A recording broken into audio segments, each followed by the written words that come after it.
There we are. Yeah. It's Friday night. Do you know where your nerds are? They're right here playing D&D. What's up? Tonight we are going to be playing Sorceria, and I'll let our DM tell you all about it. That's Medicare. He's right there. All right. Well, welcome to actual session one, where we're actually going to get to play all these fun, unique, interesting characters that you guys have made up for this new campaign. We are playing Sorceria, which is a campaign setting which is set inside of a roaming demiplane. During session zero last time, we had a discussion about how you guys ended up here. Each of you is from some random place in the multiverse, some campaign setting, um, and you have a wide variety of different characters and origin stories.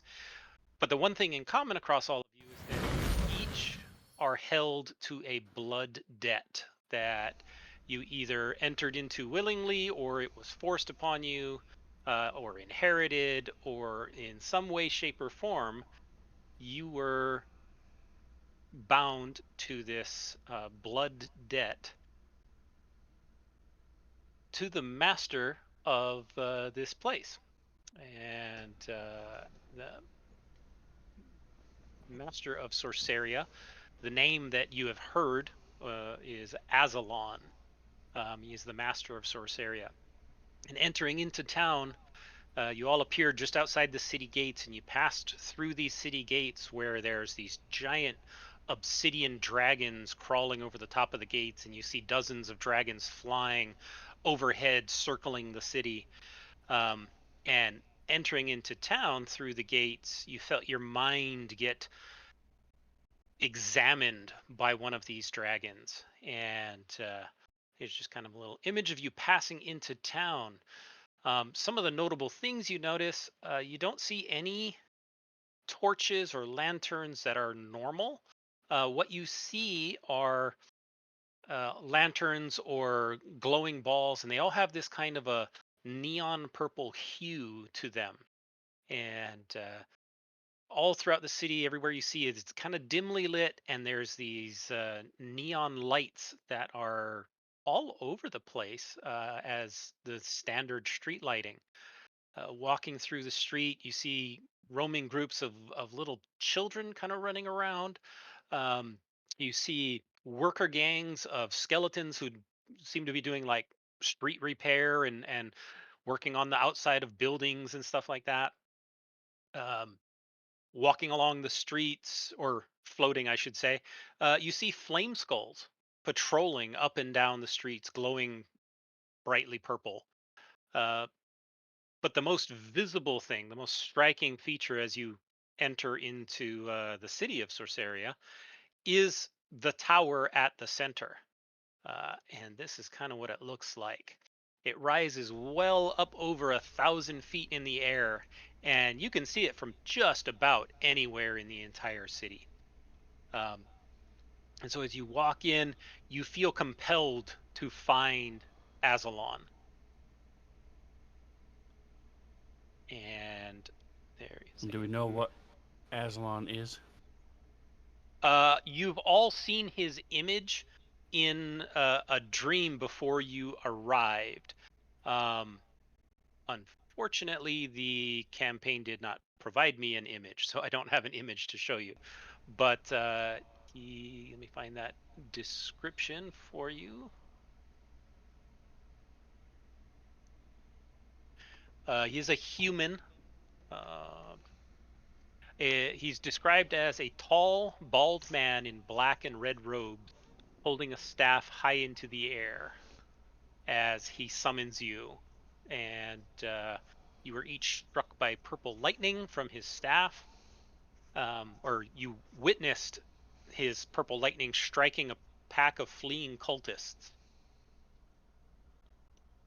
that were destroyed, and the illusion of a hydra. So let me put this in chat. This was the description that I read to you previously. And each of you are under the control or the influence of a very powerful geas to seek out and to fulfill whatever the criteria that Azalon gives to you. So you now have entered into the town. There is a map if you don't have it. Here's a map of Sorceria. And it doesn't really matter which gate you enter in from. You all kind of enter in from one of the gates, so uh, we'll just say you started in at the southern gate for no particular reason.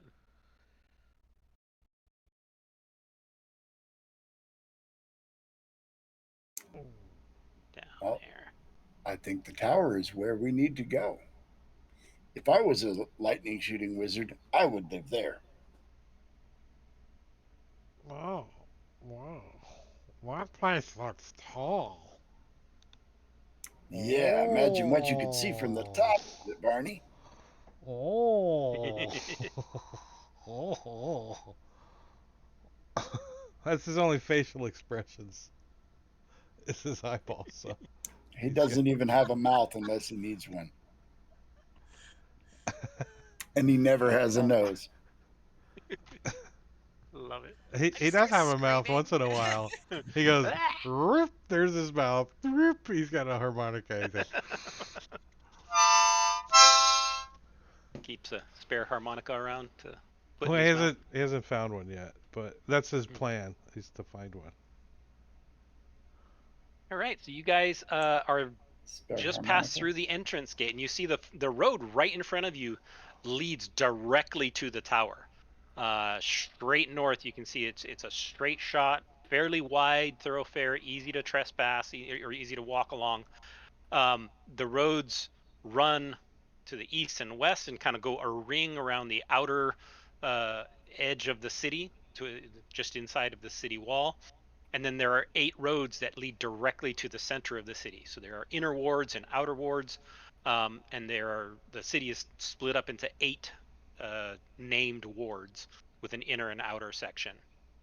There is a roadway that goes through the center around it, as well as an open area around the primary tower itself. Looking around, you see there's a lot of people moving around.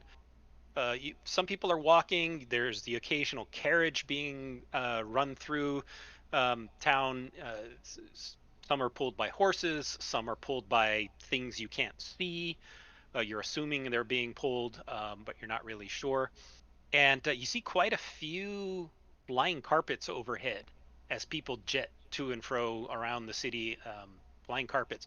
And every once in a while, as you're just kind of watching, you see people will walk up and just disappear and poof. And then on other occasions, as you're standing there, usually right near kind of the corners, you notice that the street intersections, people will just pop into existence at the street intersections. Barney's not really paying any attention to this because this is his first time on solid ground, anyways. So everything's new to him. He's getting But land sick. he's like tasting the puddles. He's like, "Whoa, what's this? Oh, that one doesn't taste good." Oh. Like pile of horse crap or something. Oh. Yeah, or some other worse thing. Yeah, yeah. He's like You never know what's crawling out changes of those colors sewers. once in a while. All right, Um, so where It's a would you good like to thing go? I can't smell. This place doesn't look like it would smell very good. it doesn't taste very good. Paw, paw. I think I got So, somebody's toe in my mouth. Oh, so let's head towards the wizard tower. I'm gonna start striding down the middle of the street, going, "Step aside, important wizard business coming through. Step aside." I'll just be right All right. behind him, like.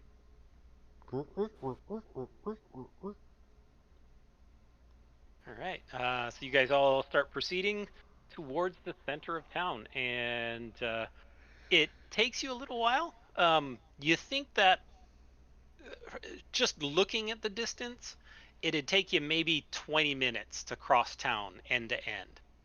But with the amount of people running back and forth and bumping into you and pushing you aside and getting in your way, it's probably going to take an hour in What general to cross town, at least by walking.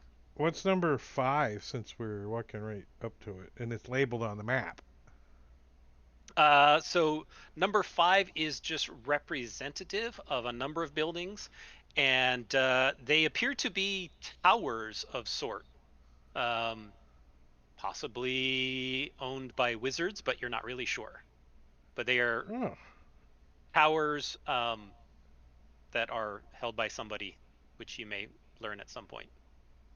no, there's somebody at number Most of the other 5. buildings that you see are relatively narrow. They don't look terribly large, kind of like townhouses made of black basalt, and they're built up. And but you do, as you're walking by, you see somebody come out of one of them, and they open the door, and you can immediately tell just from standing on the street, the inside of that house is way bigger than the outside.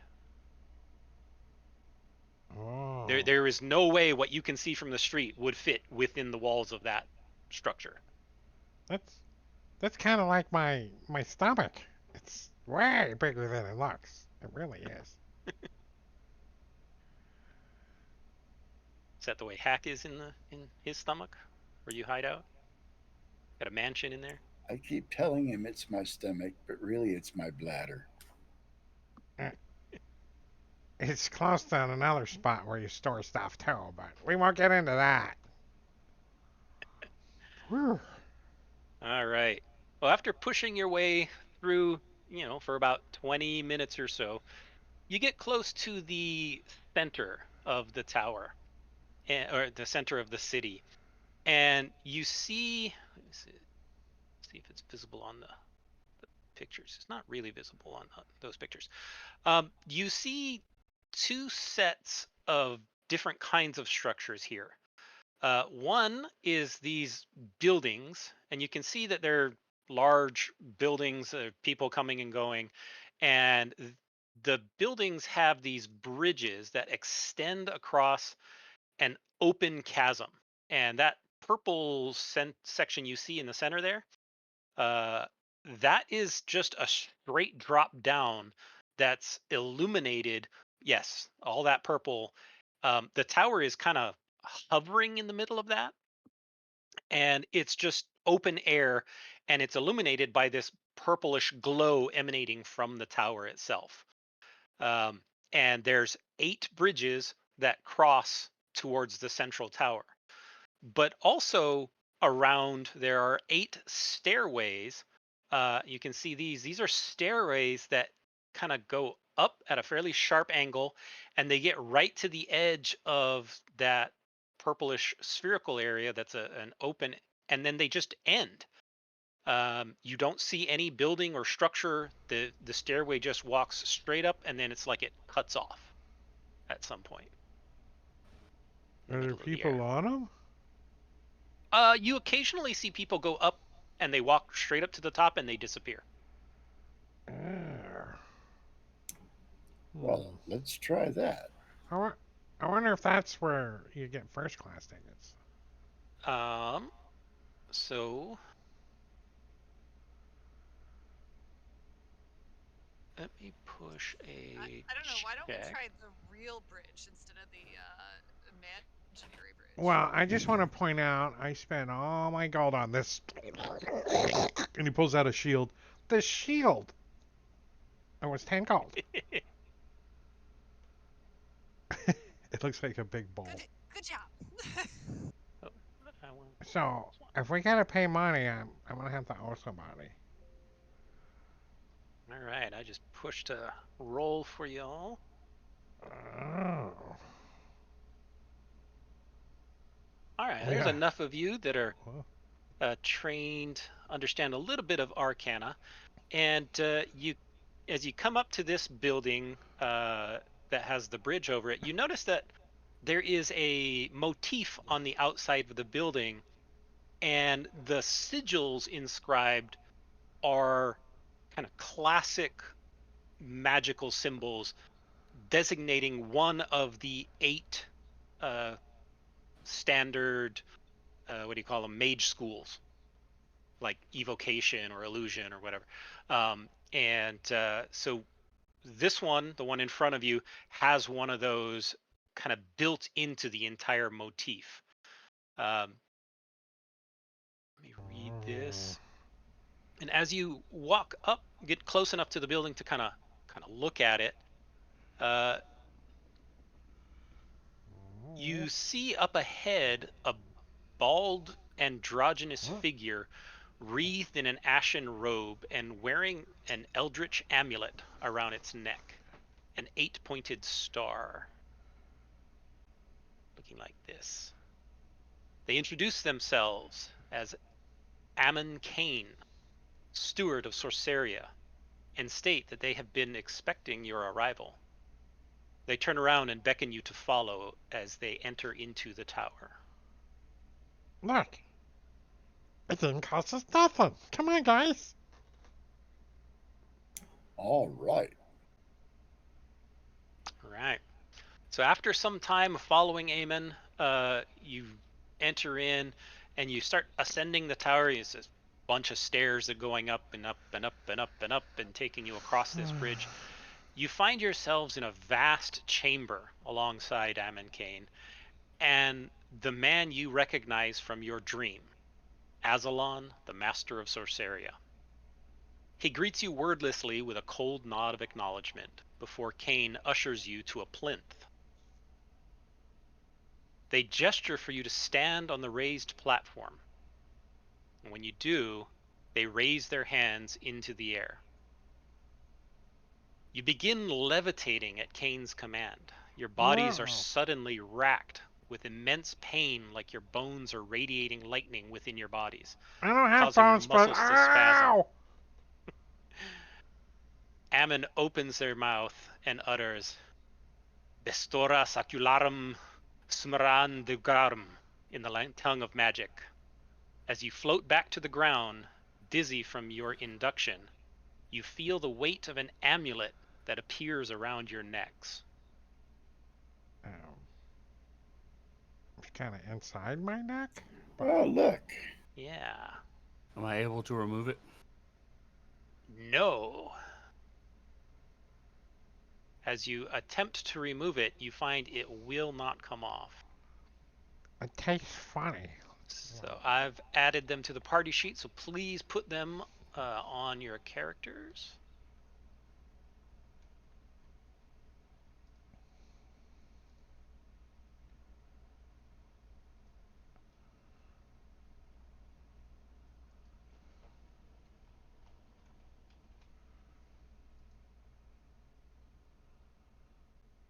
And I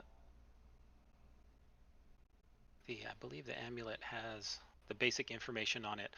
While wearing the amulet, it does not require attunement. You gain saving advantage on saving throws against spells while wearing this amulet. You cannot take it off.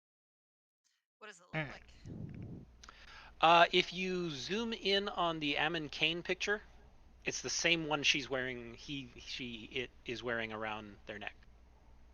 All right. Can I use it as a Chinese star too? Yeah, it has an 8-pointed star. And yeah, even though you don't have a neck, it's stuck onto you somehow. That's what I'd say. It's in my neck.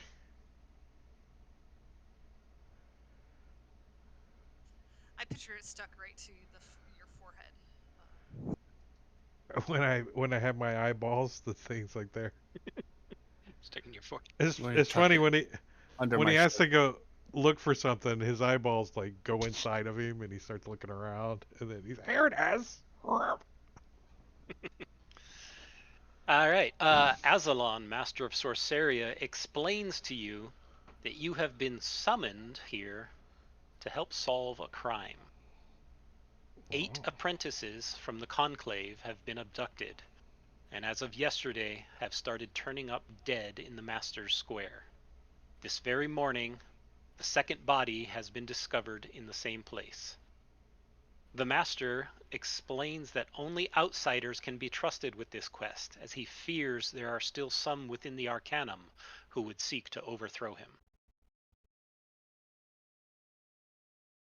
And this is where we give you the opportunity to ask some questions of Azalon and Ammon.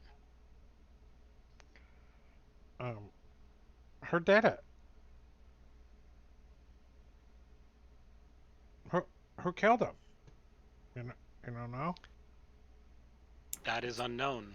That is what we wish you to ascertain, and if possible, find the culprits. How did they die? Was there a The visible sign of trauma? Can I taste their uh, body?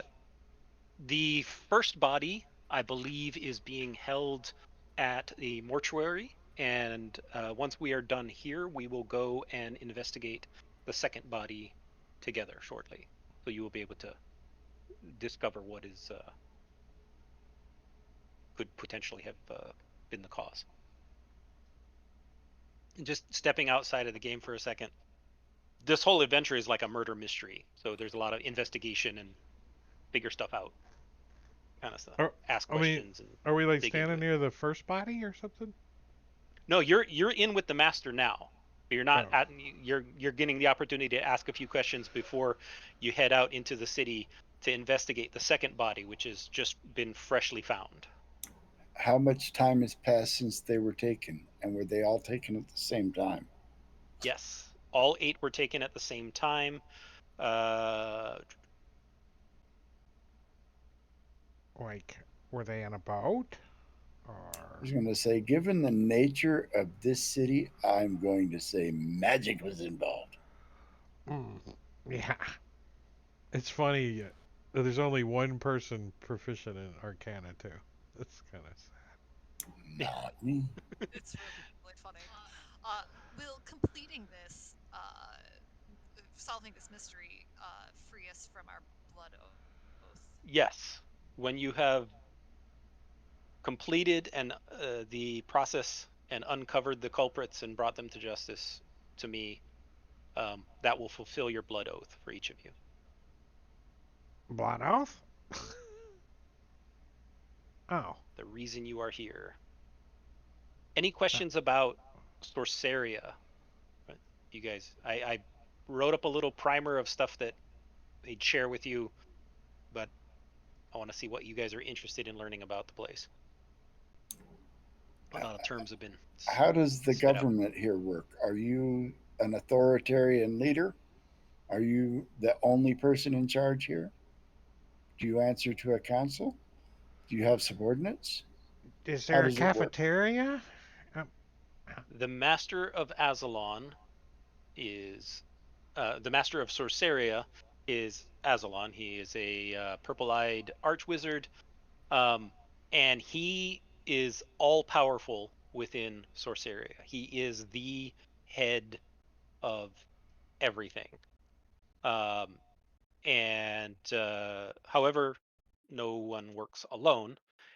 He also has the Arcanum, and the Arcanum is ruled by the Master of the City, by Azalon, but it consists of a faction of archwizards who serve to counsel him and prevent any one individual from becoming a despot.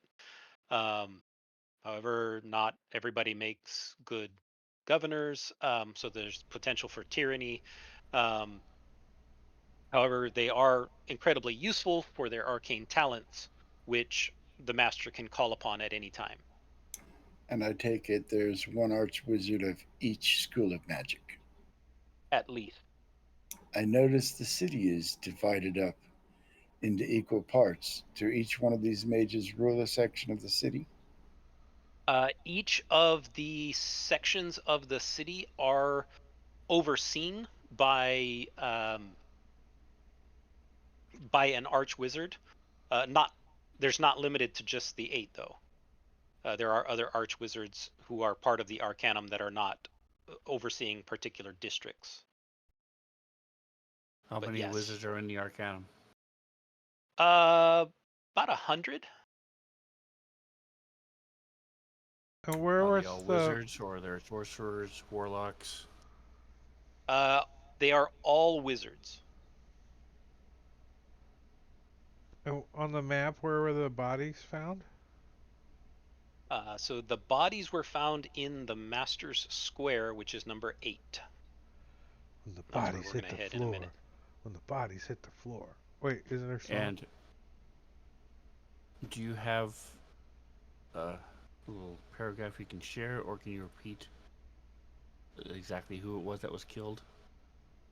Yes. So, where is that? That down.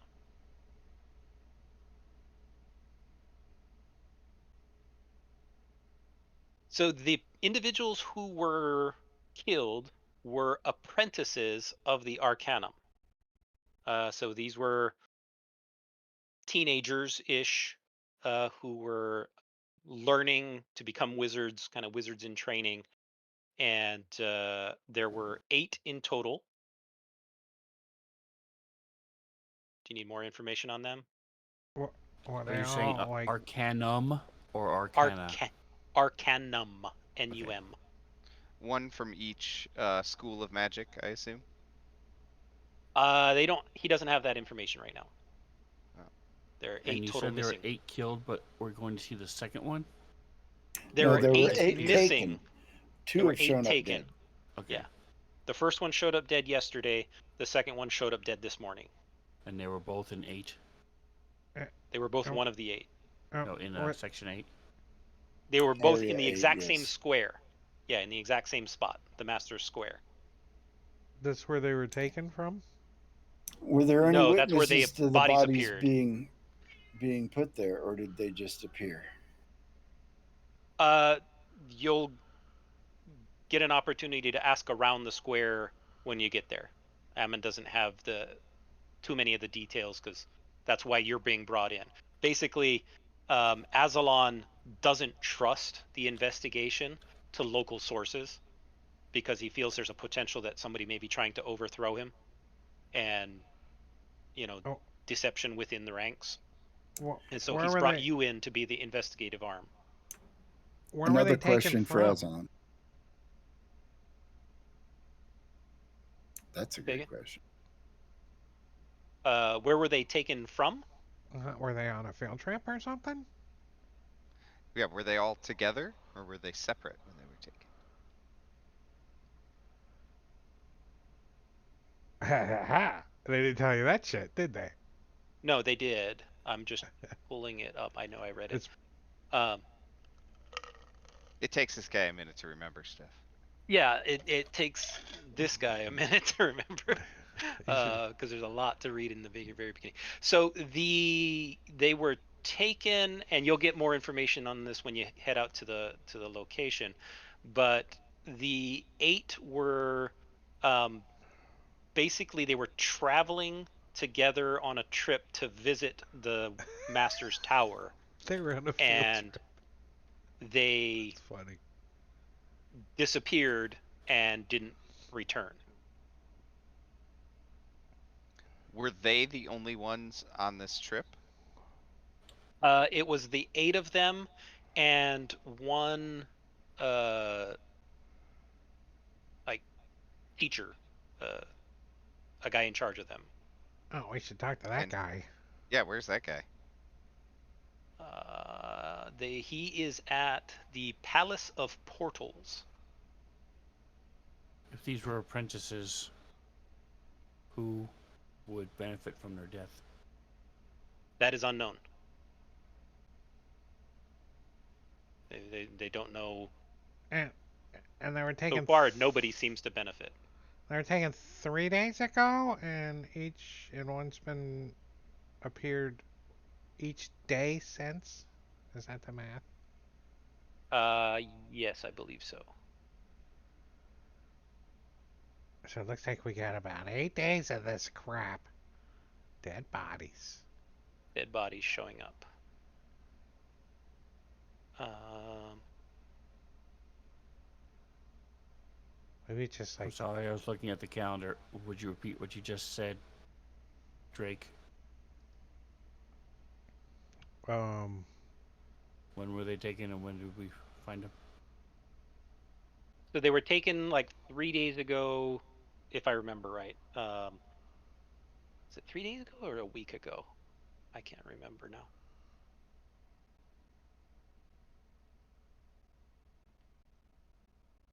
Okay.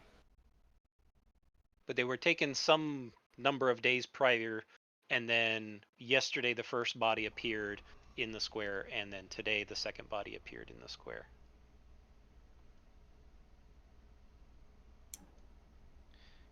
What kind of resources do we have at our disposal when conducting this investigation? What you have brought with you, I have my and the shield. amulet around your neck. That's not a lot. Just saying. The amulet is of extreme value. It marks you as a member of the Watchers. Oh. Let's ask that guy. Hey, do you know what this means? So he explains to you that the Master of Sorceria maintains a special investigative organization known as the Watchers. And this is in the primer that I shared with you. Overseen by the Steward of Sorceria, Ammon Kane. The Watchers are utilized to seek out and destroy special threats to the city that require the intervention of individuals with unique skills. The Watchers are traditionally recruited from outside the city of Sorceria to ensure that they have not been compromised by the enemies of the Master of Sorceria, such as the Elder Eight. The Watchers do not wear a uniform, but do wear a special necklace known as the Oculus Amulet, which allows the Sorcerian Steward to communicate with them and summon them magically in dire circumstances. The Watchers are typically selected from adventurers that have proven themselves to be intelligent, powerful, and discreet when required. Residents of Sorceria will often give Watchers a wide berth, as they have previously proven to be dangerous characters when conducting an important investigation. Collateral damage is expected when the Watchers are deployed. Is the communication two-way, or only he communicates with us? It is two-way. Well, I don't He may not be remember. listening, but it can be two-way. I don't remember agreeing upon this discretion stuff either. I don't know. I'm not very discreet. I have a question for Azalon. Mm-hmm. Have you always been the ruler here, or has there been precedent in the past for a change in power? There have been numerous masters of Sorceria.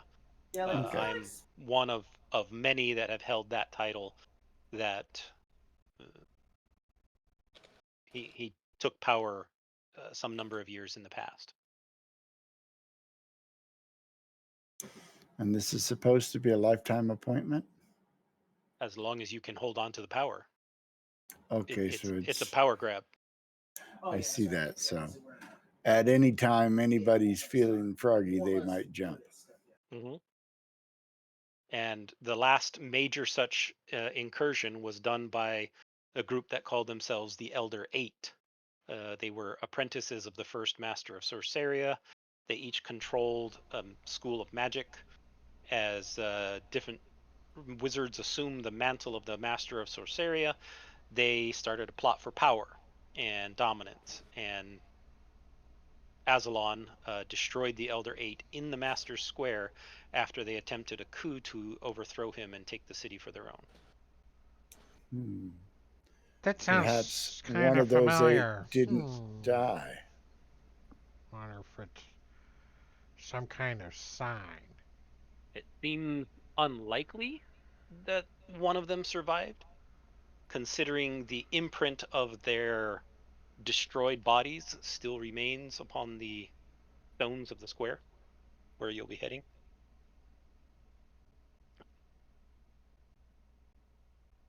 Um, are we supposed to sleep in the ditch, or do we have rooms? What?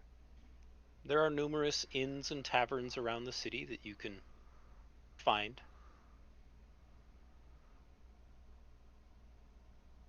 Hmm. I think Is I that need to included? make some money. How do you buy gold? What? Why do you spend here? You have more gold than I do. You can buy just about anything here. The land of Sorceria is rich in magic, and in fact, just about anything that you can conceive of in terms of magic items will be on sale, will be for sale somewhere. There's more magic concentrated in Sorceria than in some whole plains.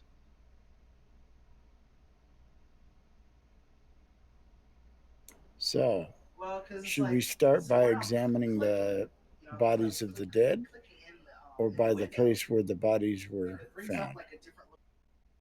Ammon suggests that you head to the Master Square first. All right, well, let's head there then.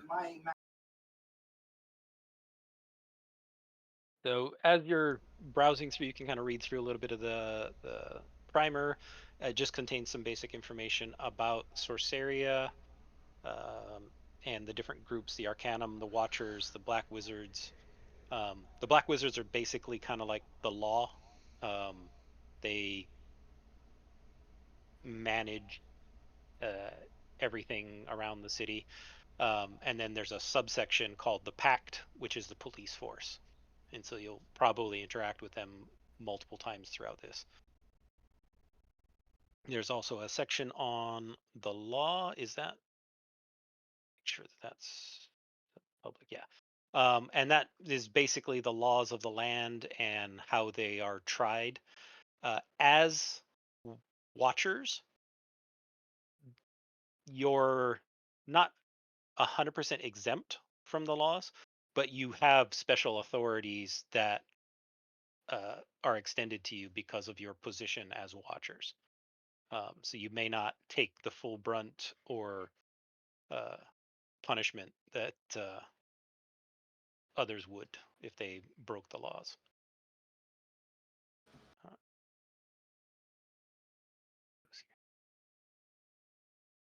All right, so you guys head out to the Master's Square.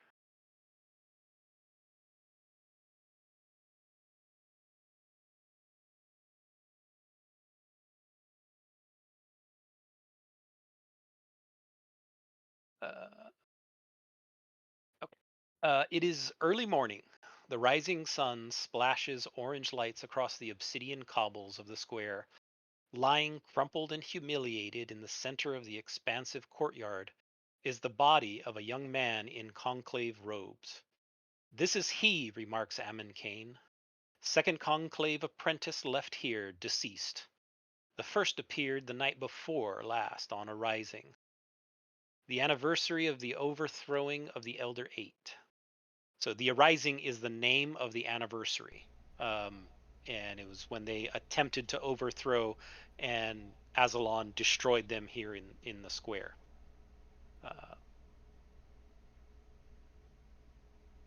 I would like to Ammon, try to fade into the edge of this square in between some of these stalls, hiding, and then watch for anyone in particular who's watching us.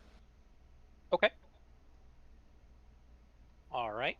Um, I, Ammon I, shoots a glance in your direction, in the general group, not yours specifically. I'm here if you need anything. The first body is at the House of Ash. You can head there when you're done here. And he leaves it there. What would you like to investigate? I would like. why the screen's all black? Yeah, my master square map is. There Because it goes. oh, There I'm we sorry. There's no lighting on here, but they had line of sight and lighting turned on. There's Just no in line of case. sight on this thing. Yeah, Just in case. there's no combat on this one. So yeah, right in front of you, as you see in the center of this square, there are a number of silhouettes burned into the ground, and you were told that these are the silhouettes of the Elder Eight when they were destroyed by Azalon. Um, Also, in the center of the square is this giant illusory hydra. The bright blue and purple robes lie in stark contrast against the pale skin of the young adult, perhaps only around 16 years of age. His throat has been slit, though there is not a trace of blood on his person. Oh, I would like to investigate the body to see if there are any other wounds. All right. Go ahead and give me a perception check. And then I'm going to have you give me a series of perception and insight checks. All right. A 1 will not cut it. May I have an investigation check? Barney wants to examine the body. All right. A 13 on your Oh, that was stealth. Loop. Yeah. Okay. Gladys! What? Oh, sorry. I thought I was muting myself. I was telling my dog to stop barking. Okay. Oh. Sorry about that. Wrong button. Barney's All like, right. wait, what'd I do? Crouches. All right. So your investigation check. Who was that? No. So the perception check, you did not see anything. What are you wanting to investigate? The body, the His robes. area, Is he carrying anything his robes. in Okay. his robes pockets? Is he wearing any jewelry? The Any? robes are those of a conclave apprentice. They show no traces of blood. One thing you do notice is that the way the robes have fallen suggests that the body was dropped from a horizontal position rather than falling naturally. The way they're splayed out, it looks like the body was horizontal when it was placed, not, fell over. Like Eh, maybe pushed off a slab. Yeah, something like maybe. Are there any footprints around? Mm. There are actually. So, taking a look at the scene, the master square is a cobbled courtyard. There are 8 body-shaped scorch marks where the Elder 8 were destroyed. Um, Give me a investigation check, please.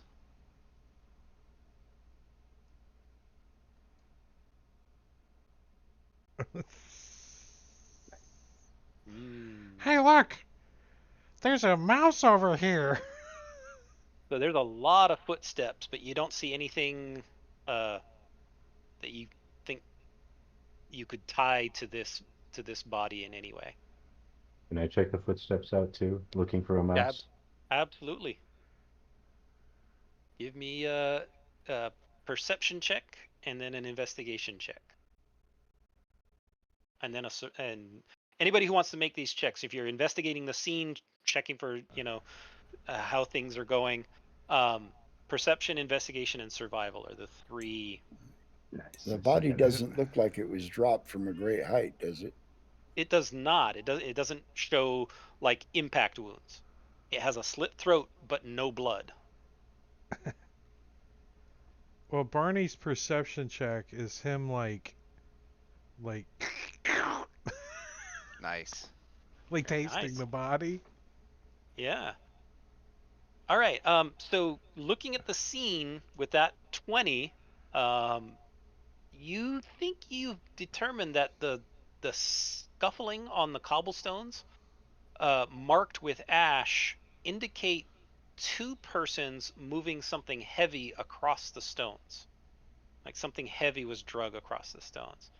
And the investigation, Ari, you take a look and you think the bodies must have been brought here by 2 individuals, um, potentially invisible since nobody saw them until the body appeared. Did the Did anybody make a survival check that passed? no an 8? Nope. Nope. All right. Now, What's taking the a look at the deal?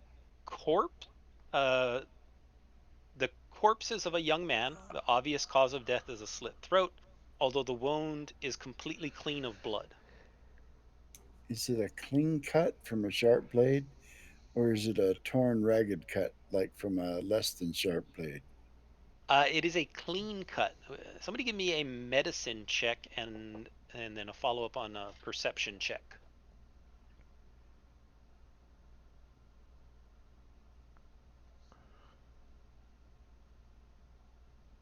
All right, Ari, as you're taking, and Morgan, both of you, as you're taking a look at this body, you're pretty sure that the boy died within the last 24 hours.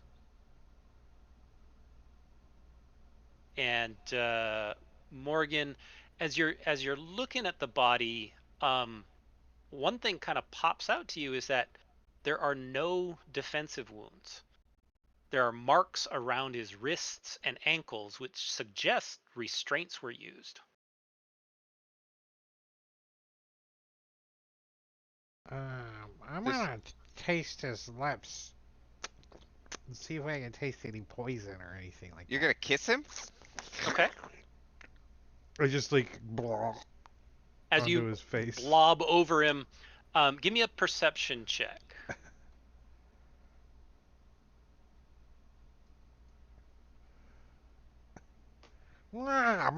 They go up his Nice. All right. nose and come out his mouth. Yeah.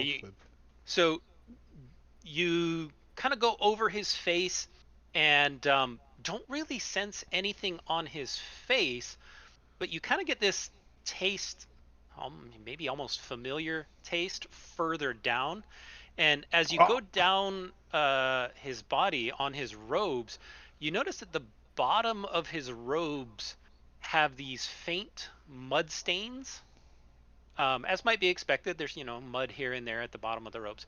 But there's also a fresher amber stain that smells and tastes a lot like ale. Oh, this guy's been drinking somewhere. No. I'm like shaking the rope a little. Um, I can't tell what kind of ale it is, but it's tasty. I'd John, recognize it again. Hmm. With that, Robin? Shoot. I had a 21 survival that I don't know if you saw. I did not see that. Let me pull. Okay, so as you were looking around the body, around the scene, what your survival check shows you is that you do notice very faintly some ashy footsteps near the bodies that head off towards the west. But eventually they kind of get lost in the general bustle of city traffic. As you guys are looking around, Ammon walks up to you and says, this apprentice was a conclave apprentice, is named Yorin Jormand. YorrinJormand. He was one of the newest cohort of apprentices and was scheduled to meet with Azalon yesterday. His family are not notable, cobblers working on Stone Street in the Snatcher's Ward. Their class master was the Vizier Aspect Gairal, who you can find at the Palace of Portals. And where were the bodies found? Like, were The they like? bodies were found at the base of this Hydra illusion, and they were found on top of the scorch marks that you see burned into the stones. So what's the deal with the Hydra illusion? Is that always here? It appears each night. Each night, the Hydra illusion appears in the Master's Square, and during its magical coalescence, the bodies appear on the scorch marks. How this happens is not yet clear, but magic must be involved. The Hydra appearing has been happening for quite a while. That's from before this. This was back from the original Elder Eight. Well, you said these bodies appear exactly on the scorch marks. Correct. Were they laid out as if in the same position as the scorch marks? Correct. What is the Jarman's master's name again? Jarman's master was the Vizier Aspect Gay, Ghaeral. I'll write it out here.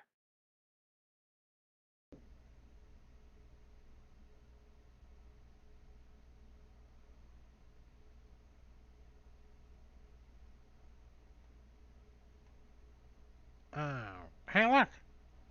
There's a tavern over there. Maybe they can tell us something. about this guy. The first cadaver was named Talia Smirt, a classmate of Yorin, also supposed to meet with Azalon. Both her parents are viziers of the Conclave, although our investigations have failed to turn up any rivals or enemies that might have been involved. Given that a classmate has now turned up, we don't think it's a familial affair. The remaining apprentices, besides Talia Smirt and Yorin Jormond, are Eridin Pardoon, Jax Fielson, Cerilyn Fiwin, Sirif Java, Rilorn Dern, and Gygor Gax. And I'm going to put those all in the chat. Just give me a second because that's too much of a mouthful to remember. I wonder if he was related to Gary. We don't know. No, that was Gygax. That's a little different. Gygor Gax. So Same he says, letters. if you want a little more information about the Hydra, 13 years ago, on this date, Azalon, the current master of Sorceria, overthrew the Elder Eight. These 8 powerful mages tried to remove Azalon from power, as Azalon was not born in Sorceria. They viewed him as an inferior master, but their attempt to depose him was thwarted. However, before they were destroyed, they managed to create the Hydra illusion in the Master's Square. It cannot be dispelled and supposedly will only dematerialize when Azalon dies. It's only visible at night, but it's a great slight against the Master. Whether these murders are linked in some way to the Elder Eight or to the Hydra illusion, we're not yet sure. So it's magical graffiti. Mm-hmm. I just imagine Back to the Future kind of thing. Rawr. Like the Hydra heads coming out.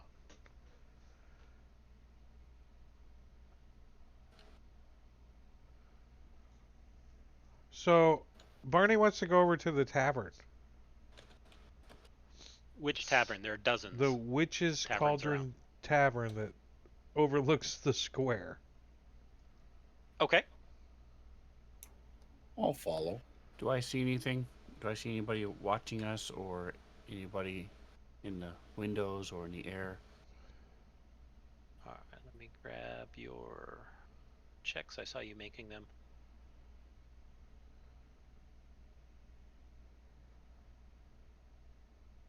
And for everybody else, there's a John is the best DM note that's public now, so everybody can. I'm doing my best to try to keep up with names and places and stuff, so you can refer to it. You're doing a fine job. All right, the Witch's Cauldron. Thank you. That notes are going to be important in this investigation. So as you enter into the Witch's Cauldron, it's a nice tavern, and the inside kind of looks like this. Public now. The owners are always on the lookout for new adventurers who are willing to take on mundane tasks they can't be bothered to follow up on themselves. It is headed by a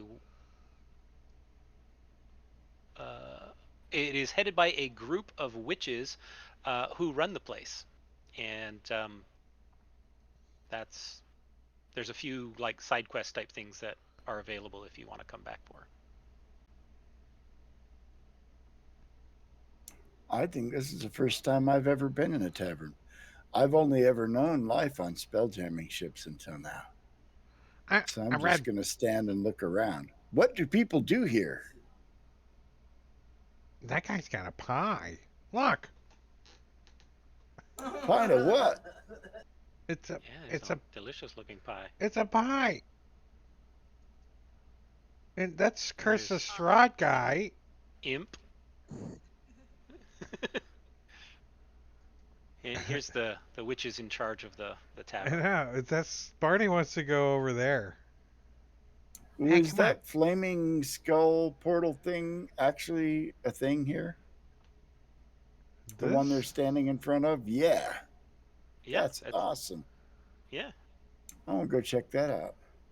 All right. That's where, come on. Are you trained in Arcana? No. No. Okay. So as you approach it, it feels warm, but not hot enough to burn. Like you can feel warmth emanating from it. The witch kind of ushers you to step back a little bit, chuckles slyly to herself. You really don't want to go in there. What? What's No, in the I just pot? want to look. What you got in the pot? Oh, He's like, lots what's of in the things. pot? Right One here. of your brothers, Oh, maybe? I have a brother. I don't know. It's an old family recipe made up Bud. mostly of old family. Do you, Uh, let's sample the ales. I've never had ale. So Let's try since it. How Barney much? doesn't have any money, he's gonna wait till somebody spills some on the floor, and then he's gonna just move over there and like slurp it up off the floor, like. all right. I got money. I'll buy an ale. How much? Okay. Standard Well, PHP prices? yeah, we'll just do standard player's handbook prices Okay. for now. And I'll open up a hatch where my mouth would be and I'll pour the ale in and it'll run through and leak through holes in the bottom of me. I can't be affected by poison or alcohol. Actually, I think I can be poisoned, but I can't eat. I don't have to eat or drink, so it doesn't stay in me. It just kind of leaks out all over the floor when I try to drink it. I don't think it's the same ale as the apprentice had on his robe. Does it taste the same? Does it taste the same as what? The ale the apprentice had on his robes. It does not. Damn. It does not taste the same. It tastes a little greasy though. If you taste the stuff that ran through me, it probably tastes like machine oil too. So I'm sorry, John. Did I miss what you said? Did I see anybody watching us? I'm typing it up. Okay. And what are the rest of the party doing as H4K Yeah. and Barney go into the inn? You can call me Hack.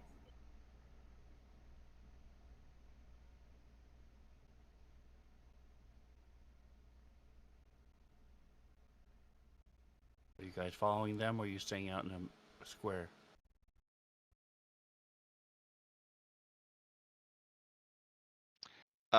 Ori has never been in a tavern, I don't think. She is gonna follow them in and order herself an entire pie. All right. I'll follow them into the tavern. I'm not going to order anything. It looks gross.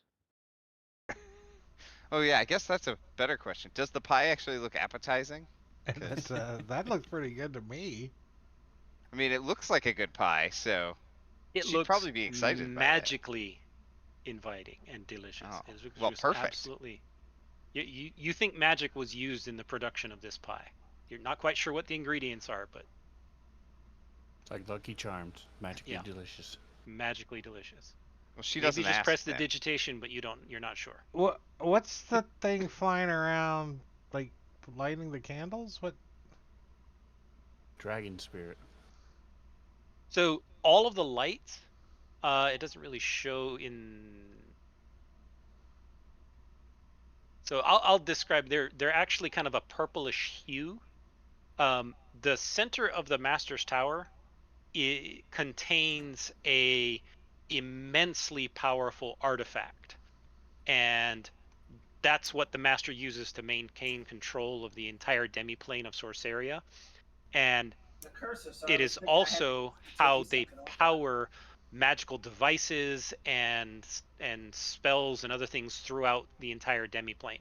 So the light sources are all linked to this central artifact. The interior spaces being larger than the outside are because of the power of this artifact, allowing those sorts of construction to be possible. So all of the lights you see are tied back to this artifact.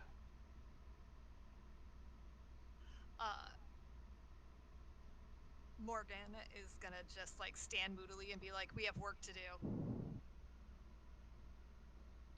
But there's pie. And I'm investigating the taste of the ale. and this crumb over here.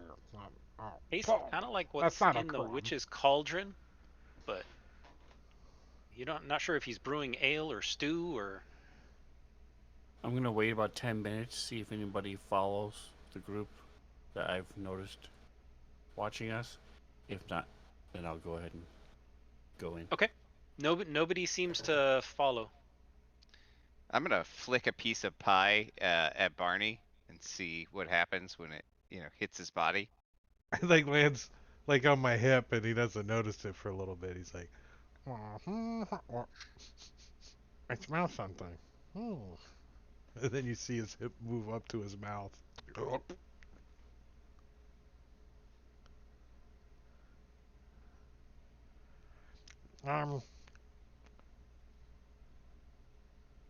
Um, I don't know. I don't know what that tastes like. He's trying You to think mush it the might be pie up. flump pie? Um,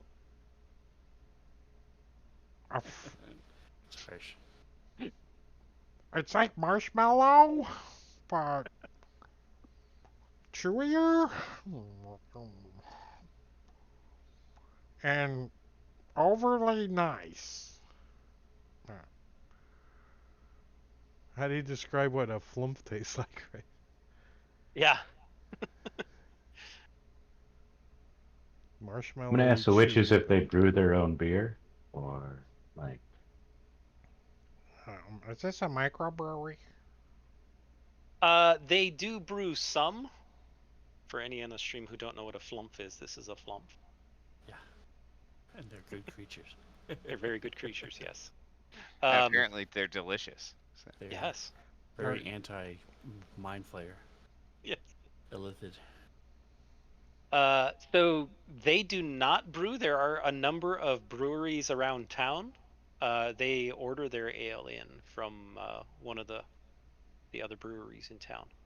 Oh, there's more breweries. Maybe we should go there and see if we can taste their brews. Do Yeah. they also have pie? Maybe. Maybe. How tall is Morgan? We should investigate. Morgan's tall.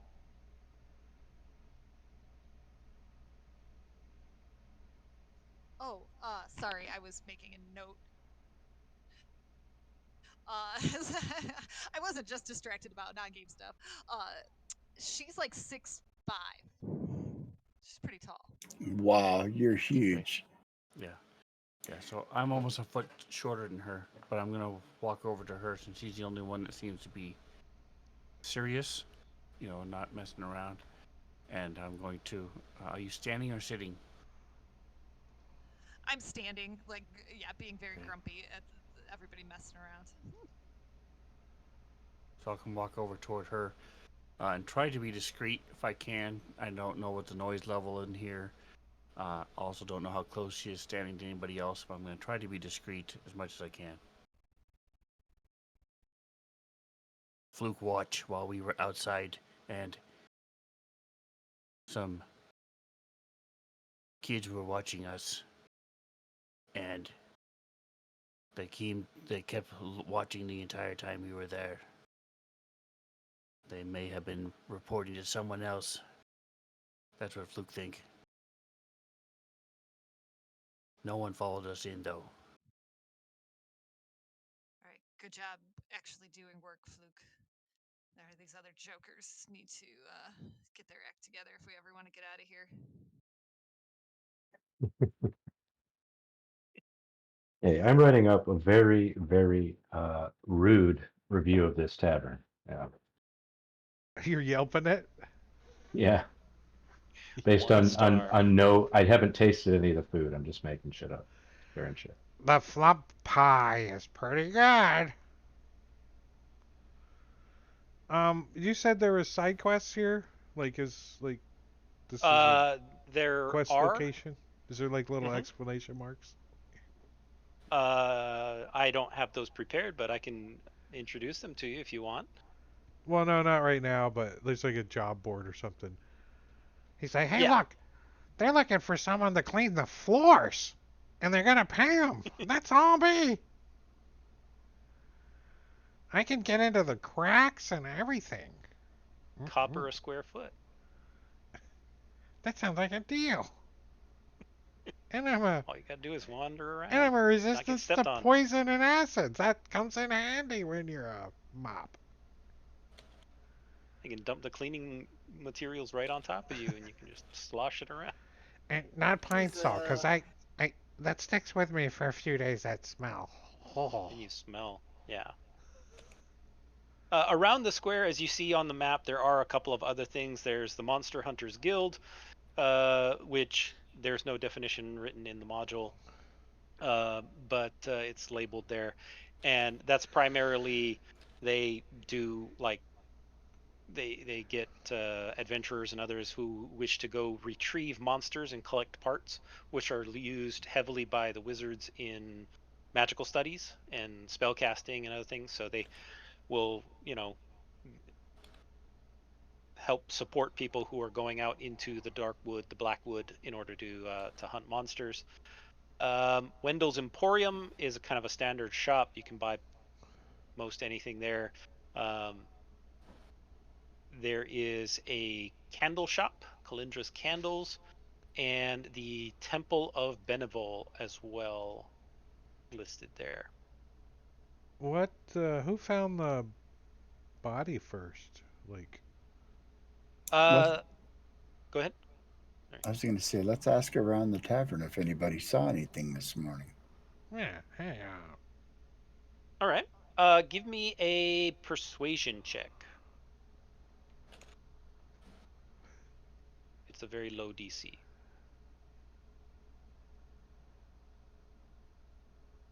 All right. excuse me. It's pretty easy to chat up, but you hear that. Let me just double check this.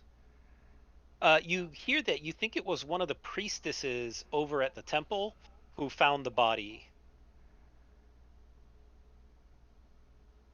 Oh, we should go there. What do we know about Beneval? You somebody give me a religion check. Let's see if What's up, you. Marmusman? I'm not. Barney does no care who Beneval is. All right, That's just poppy gonna milk. roll. Um, yeah. Nice. So the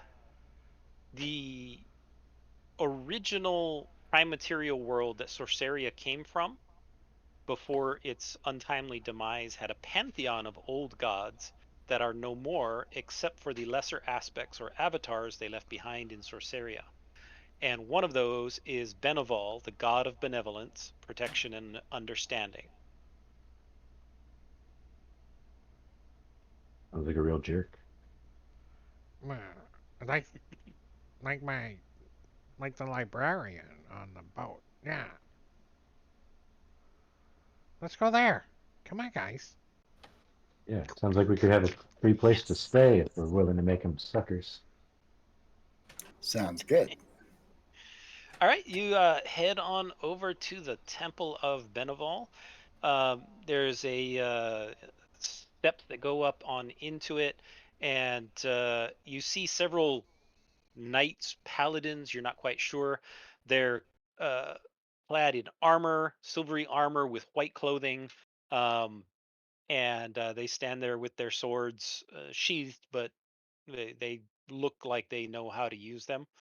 Um, and you see quite a few of them around the temple grounds, but the main entryway is open, and you're free to enter on in.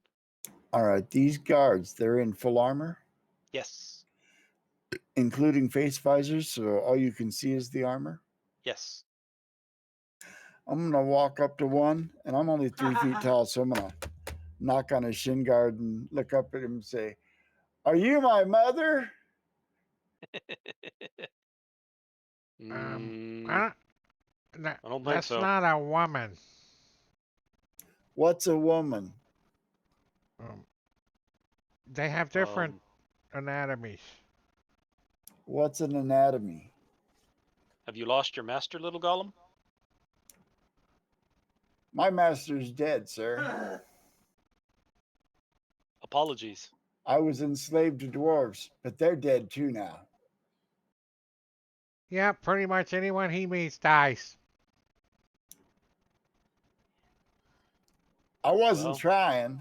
It just, things got out of hand. Hey, we're here to see my the priestess that condolences. found the dead kid.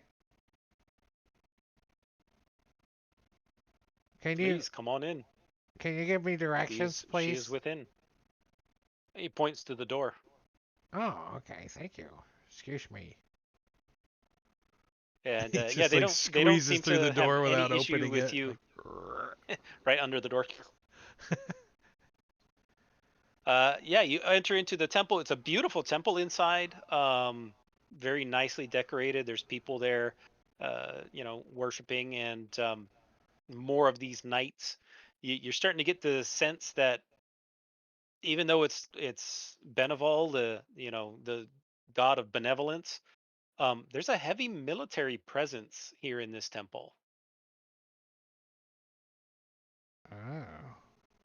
There's They quite a don't look few of so them. benevolent in here. Look at that guy's got a big great sword. And Yeah. look at all this After plate mail. Looks like a pretty average sword to me. after asking around a little bit, you do get introduced to a priestess who explains what happened. She was getting up early in the morning. It was say 5 a.m. ish. Still very very dark out. The Hydra was in full view. The illusion of the Hydra. And she was going out to the square to visit with Kalindra, and that was when she saw the body appear there on one of the scorch marks. Uh, did it just like materialize, or did it make a noise? Can you get a She little didn't more? see anybody. It kind of surprised her because it was very dark. She's human; she doesn't see in the dark very well, so it was kind of only dimly lit. Um, and so as she was walking by, she just noticed all of a sudden there's a body on the floor there, and she didn't see anybody. She kind of vaguely remembers hearing footsteps, but she thinks that maybe that was a trick of the night. Oh. What time of night was it? It's about 5 a.m. And the footsteps went which direction? Do you remember? She couldn't tell. She Hmm. ran over to the body, but seeing the throat, she didn't want to touch it because that would contaminate the crime scene, And who found the first and she body? didn't have the ability to heal it. She doesn't know who was the first one, who found the Oh. first body. Hmm. Did the footsteps sound like they were running away or walking away or tap dancing Walking, away? walking. But she only heard them for a second, and she wasn't really sure if it was she was hearing correctly or not.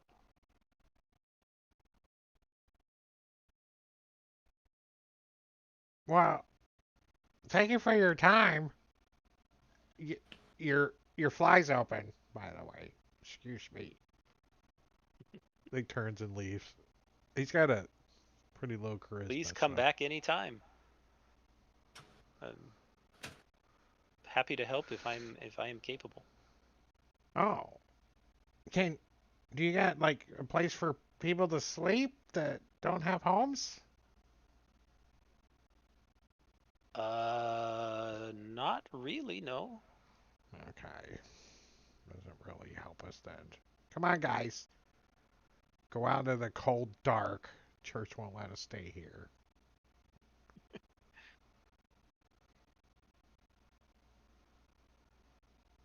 Um, Should we go let's go more? see if Kalendra's story matches up. Okay. Sounds like a good idea. All right, you head on over to Kalindra's Candles. And as you walk towards it, I mean, it looks like a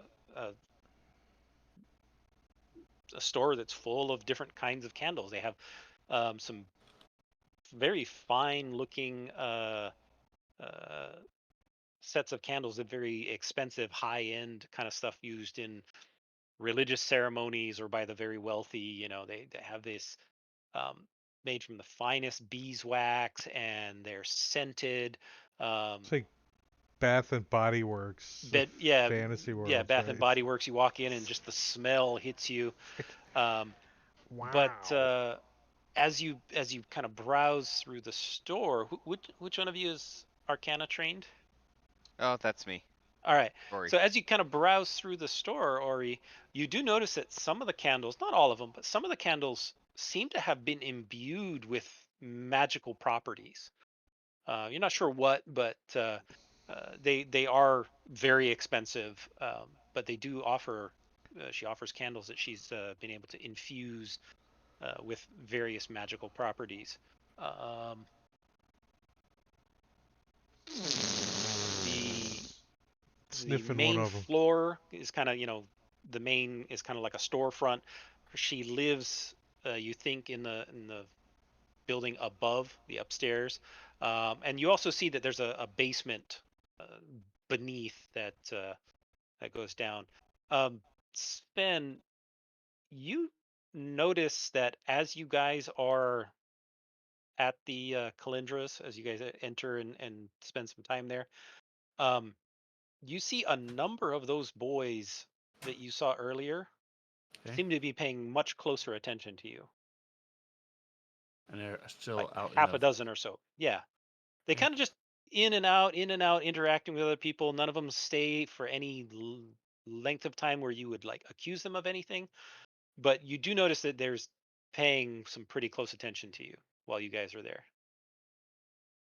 Do they? Can I tell from growing up in Sorceria? Am I able to tell? Do they appear to be urchins? Are they merchant kids? Are they going to be They kind of look like apprentices? urchins. Yeah, Okay. they kind of look like urchins. I would like to. Um, they have a long-lasting uh, candle, like that lasts for longer than an hour, preferably not um, scented or with a very light scent. Sure, she can have such Okay. long burning candles.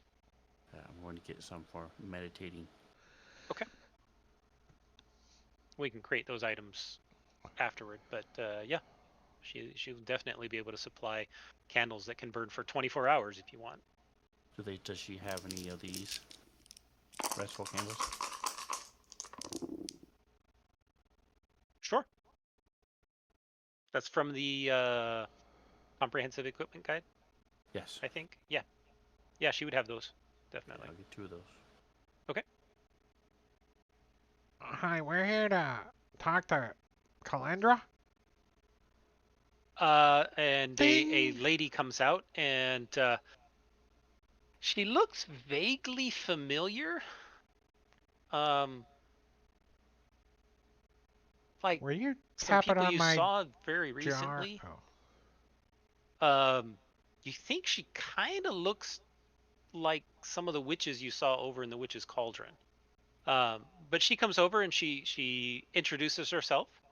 Um, she is a witch, and she owns this particular shop and makes candles. What can I help you with? Where were you yesterday about 5 in the morning? Yesterday at 5 in the morning, or this morning at 5 in the morning? He looks around for help.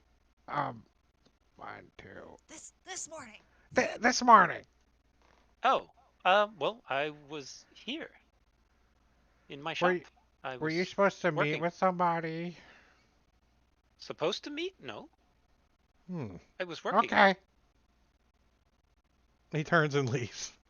I had a batch that I've been working on all night for some a new smell, but it wasn't coming out right. He The hesitates magic before he just goes wasn't out. taking hold. She doesn't I know don't anything. recommend tasting that doesn't taste very good. I've tried. Maybe somebody else should ask her questions. I'm bad at it.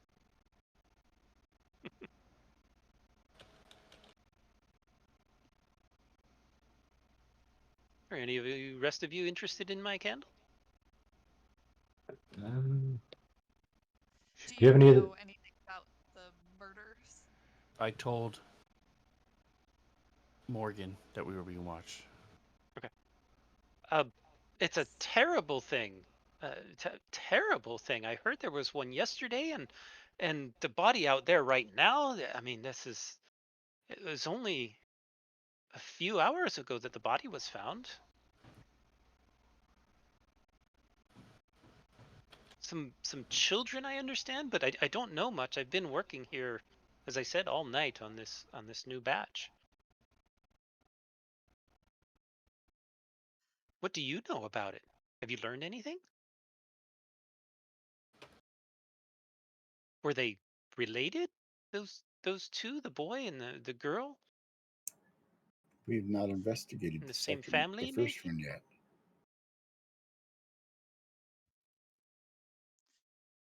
Do you think there are going to be any Ask her more? about the priest. The priestess. Yeah, we heard from the priestess on the corner there that she was coming to meet you. Oh, she may have Found the been. body.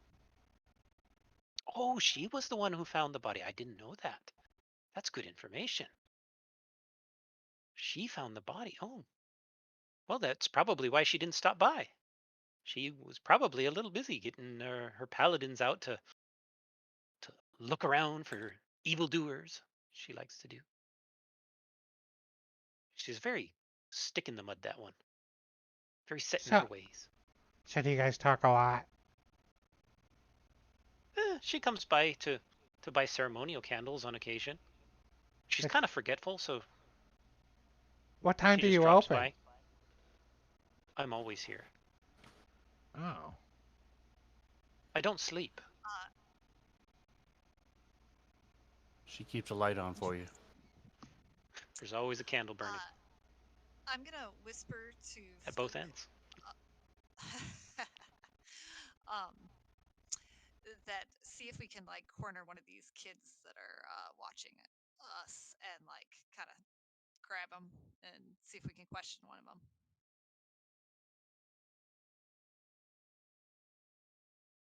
So we're like inside the candle shop, and you guys are Mhm. outside trying to capture little kids. Is that what we're spying you guys doing? No, we're in the candle shop No, as well. I'm in the candle shop too. Are there any kids in the candle Oh, shop, or are they all outside? They're all outside in the courtyard. You can, if you're paying attention, you can see that they're looking in frequently, but none of them come into the store. All right. So when we go back out, I think we should try to organize and like see if we can corner one of these kids and get anything information out of him. I'd like to ask Kalindra if she knows those kids. She looks out. Oh, the young rapscallions. Yes, they're around the yard all the time. I I have sort of a soft spot in my heart for them. It's a rough place to live without parents or guidance of any kind. I allow them, some of them on occasion, to use my basement to sleep. They have a separate entrance. I can keep the door locked here on the inside. Robin is very Were quiet they on his bothering you? Have they? stream. Let's see. Well, Surely they they appear haven't to have taken anything. they've taken an interest in us. No, they're just fellow kids. I just I'm just shy. I didn't want to say hello. Well, I I have no have a doubt that they'd suggestion. be interested in you. You're an interesting group. Such strangeness altogether. And I'm sure they keep an eye out for me as well.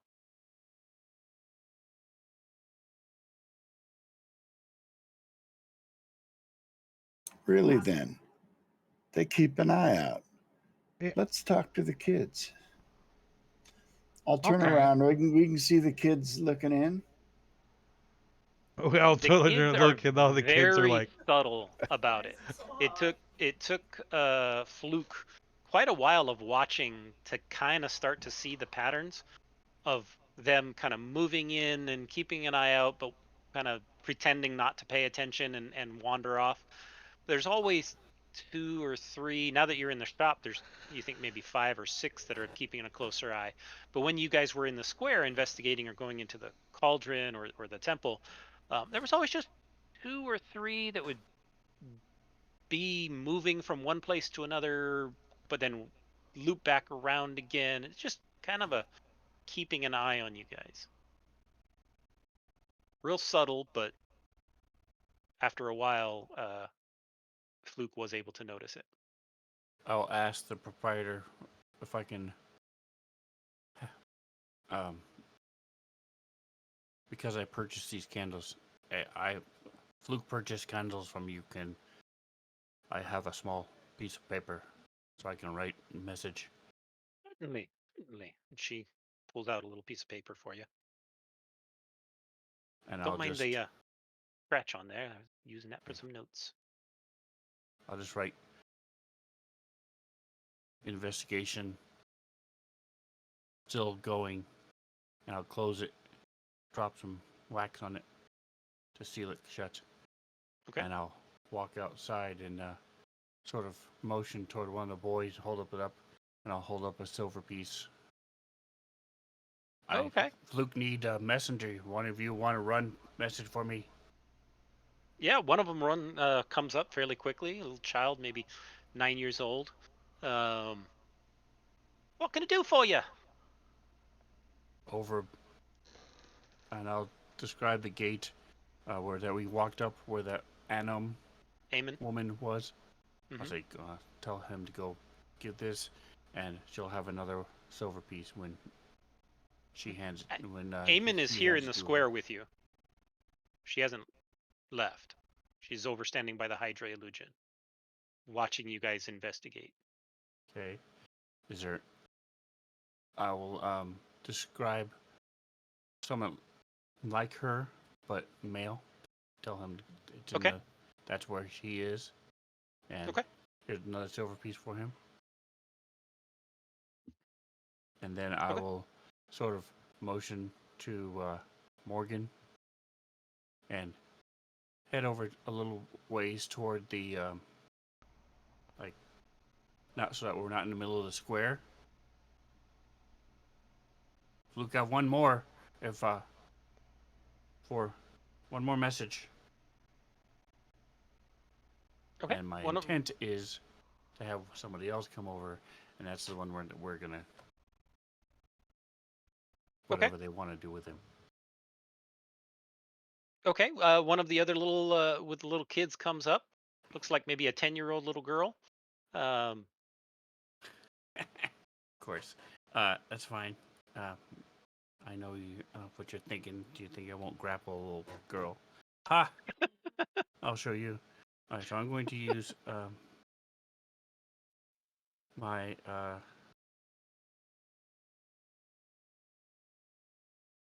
that's prone. This one I think should work.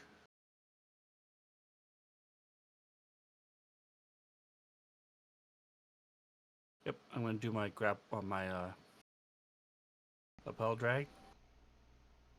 When she gets close. Okay. And so it is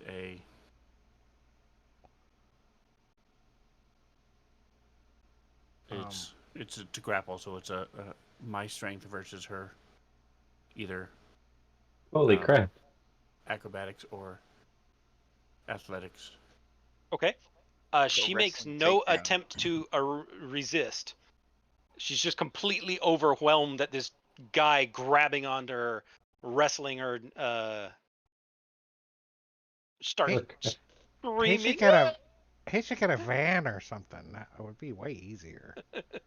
A white van, no windows. Free All right, candy. so I have her grappled and restrained. Mm-hmm. Waiting for. I had motioned toward Morgan, so hopefully. So They're following we're me. we're And in I'll the hold my store amulet talking to up. the candle shop owner. You're out in the plaza capturing a Right. little girl, waving Morgan over. Is that? We're like, Can so we what see sense you this? Yeah, got? Like, Does the rest All of I us was right. see going this? over there with her. See, I was, you Right. you get waved over, and you're holding on to her, and from behind you,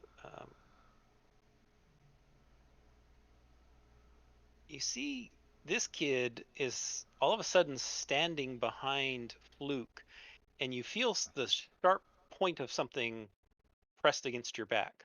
Oh, we are prone, by the way. Hmm. That kid Okay. was in the cauldron too, Yeah, sitting at the bar. he gets around. I saw him. If you look and zoom in at the bar. And he whispers in your ear, "Is there really need for such violence? Let the little girl I just don't like this creepy guy in the freaking. go." we will let her go if you answer some of our questions. This is one of the kids that we think's been spying on us. You haven't seen him until The girl was. the girl was. Yes. He was. But this young boy that you see, that's all of a sudden right next to you, you didn't really see him get close, but he was there all of a sudden, and he's got a dagger planted in your back. Okay.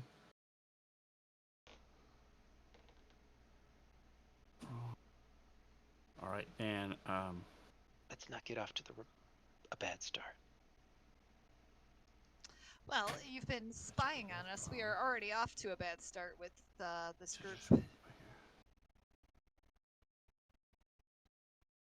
I'll ask one more time. Let the little girl go. all right, so I'm going to looking for the correct one. I think it's this one, scissor sweep. I think there's about a 10-minute break happening soon. Yep. Yep. All right, so I'm going to after we finish the child murder or before? It's not a murder. It's just a kidnapping. So letting go of the girl, I'm going to try to do the scissor sweep on this one. Okay. Sweep on it with both legs again, and then if it works, he drops prone. I'm then on top of him in the top mount position. Okay. So you let the girl go, and go ahead and let me.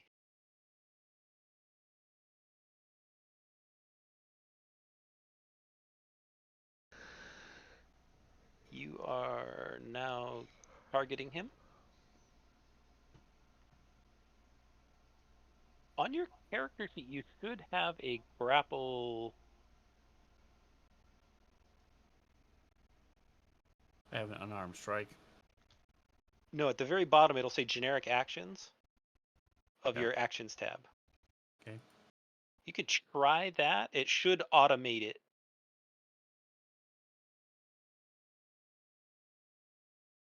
Wow. 2. Okay. So With advantage. didn't work. So you Try to sweep sweep his around legs to out. try and Easily jumps out of the way. he hops up, and just for a second, as your leg goes by, he kind of steps on your knee and then hops away and says, "No, there's no need for that." And he turns and looks at Ammon, kind of shakes his head and starts to walk away. Well, I'm right there. I would like to try to grab him too, but Okay. maybe after break. Oh, All the right, let's do a hero. 10-minute break, and then we will come back to it.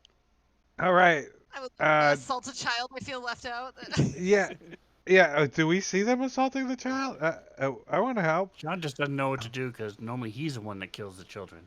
So he's just, what's going on? What are we doing? All right, we're gonna take a 10-minute break and get Taking some my drinks role. and do all that stuff. So we'll be back here. I'm gonna put the slideshow on and so go get a drink or go to the bathroom or whatever. You got 10 minutes. Hurry back. See ya. I actually got like almost 11. But anyway, see you in a minute.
All right, we're coming back. We're getting back.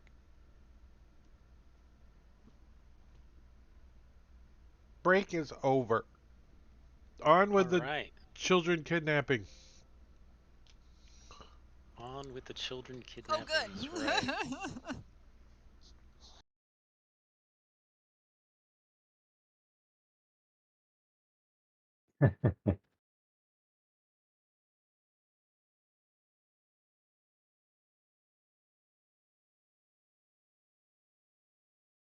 All right. So Luke, you had attempted to grapple, sweep the leg of Midnight Jack. You don't know that it's his name, but that is his name. And he deftly hopped out of the way and kind of started walking away. This is actually going to be last term. Um, oh, let's do two.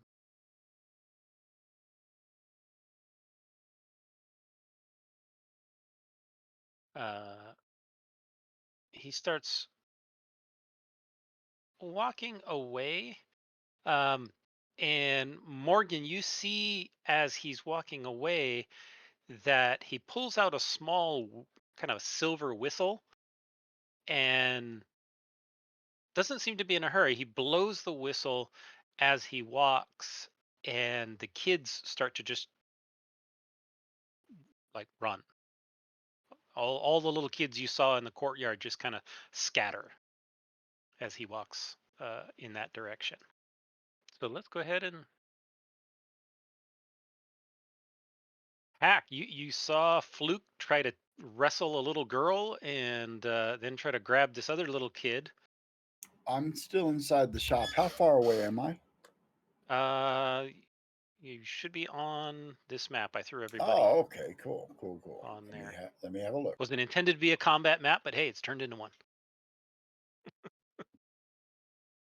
All right, I see. You didn't plan on us assaulting little kids?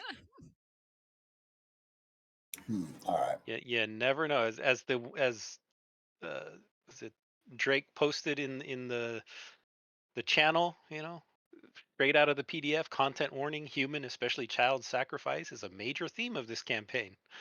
Just don't think the authors realized it was that you would be doing the sacrifices, not them. Which way is Jack moving? Is he moving He's north? moving in that direction, like he's heading towards the witch's cauldron. I want to fly up and apologize and offer to buy him a child-appropriate drink. Okay. Uh, Well, I'm we're gonna. gonna go I'll through get yours, initiative. Shirley Temple. So it'll be hack. You're heading towards the Hydra. It's an illusionary hydra, right? I can walk Correct. through it. Yep. You can walk right through All it. right, yeah, I'm just kind of trying to circle around to, Clunk, clunk, clunk, clunk, clunk. and then I'm going to hold up my badge and say, "Hold up, official watcher business." Okay. Midnight Jack kind Facing of towards smiles at Jack. you. Ammon has kind of an amused expression on his face. And that's all I'm going to do. I'm going to move and say that and see what he does. Okay.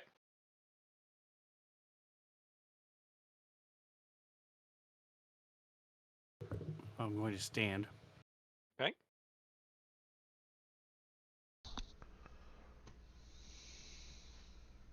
And then I'm just going to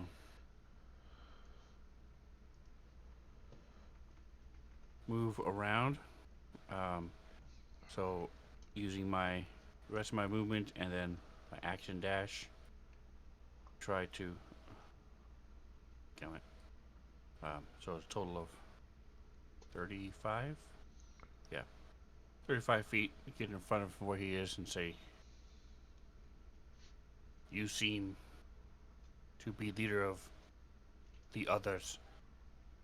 Wait, Luke friends just want to ask a couple questions. It may be worth some money for you." Okay. All right.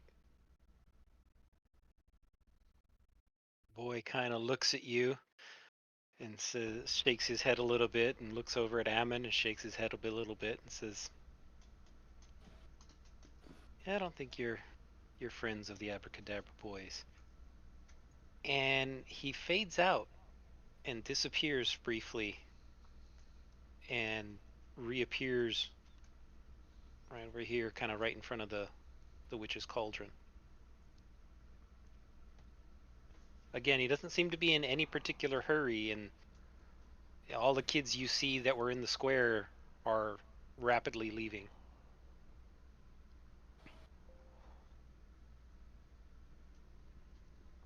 Barney looks over at Ari, kind of gives him a nudge and says, "Well, we can count Fluke out for being capturing the kids' apprentices, 'cause he's not very good at it." He was really good at capturing the little girl. Yeah, but she got away. And he's gonna go back inside the cancel shop. Okay. He's like, He just gave up. that one of the candles had a pretty neat taste to it. I'm gonna go lick it again. Ari. Yeah, where's Ammon? Standing by the body. All right, I don't have him on the map here, but that's fine. Ori walks up and says, "What's going on? Who is that?" Ammon looks at you and says, "It's an auspicious way to start off the investigation. You've already made an enemy of the Abracadabra Boys. Not what I would have done." Uh, Ori is just very frustrated. Mm-hmm. That's it. Okay. Poppy Milk, you were gonna fly over. Yeah, I can't get all the way there, but I'm going to shout out apologies, multitude apologies for my idiot friend, and offer to buy him a meal. And uh, as long as or less, a meal for his friends as well. All right. Does it? How close are you gonna get to him on your turn? I can't. I think I can only fly as far as I can walk, and that's 30. 30, So and then a dash, maybe. So does it? You. Does it really sound like because you're like little? All right. Give me a perception check there, Poppy. perception. Okay, Yeah.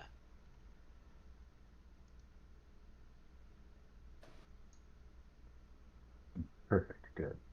Okay. You from there that's close enough, and it's not too difficult to see. You're what, 15 feet away.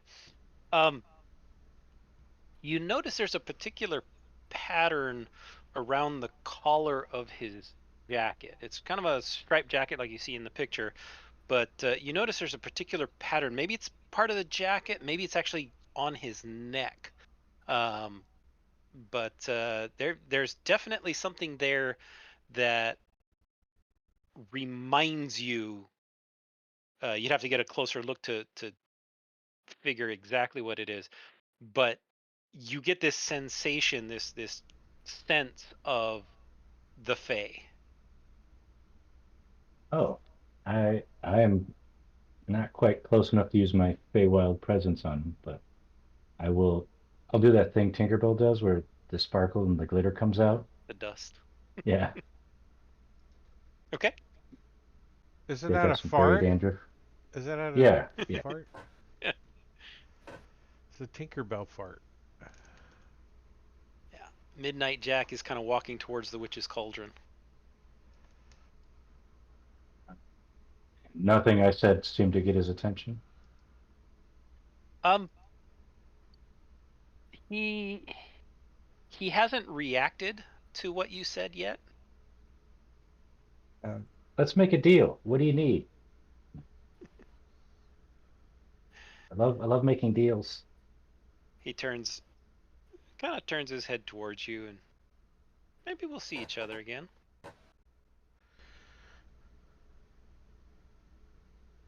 All right, I guess that's my turn. Morgan. Um,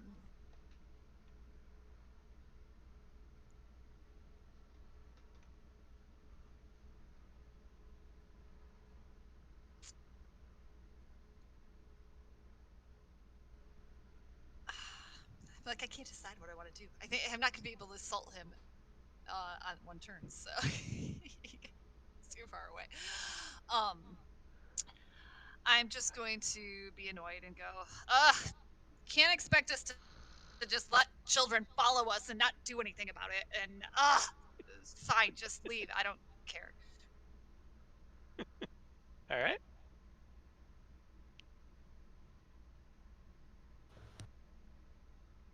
I need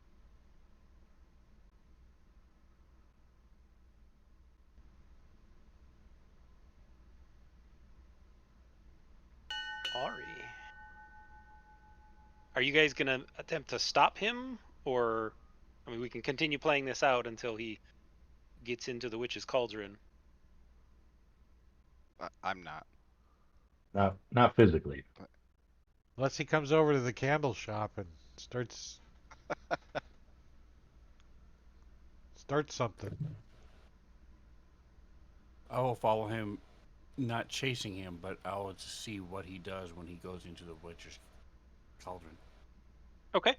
So we'll get out of initiative then. And he heads on into the witch's cauldron and walks up to one of the witches and kind of chats for a brief moment, sits at a table, pulls out a big flagon of ale and starts drinking.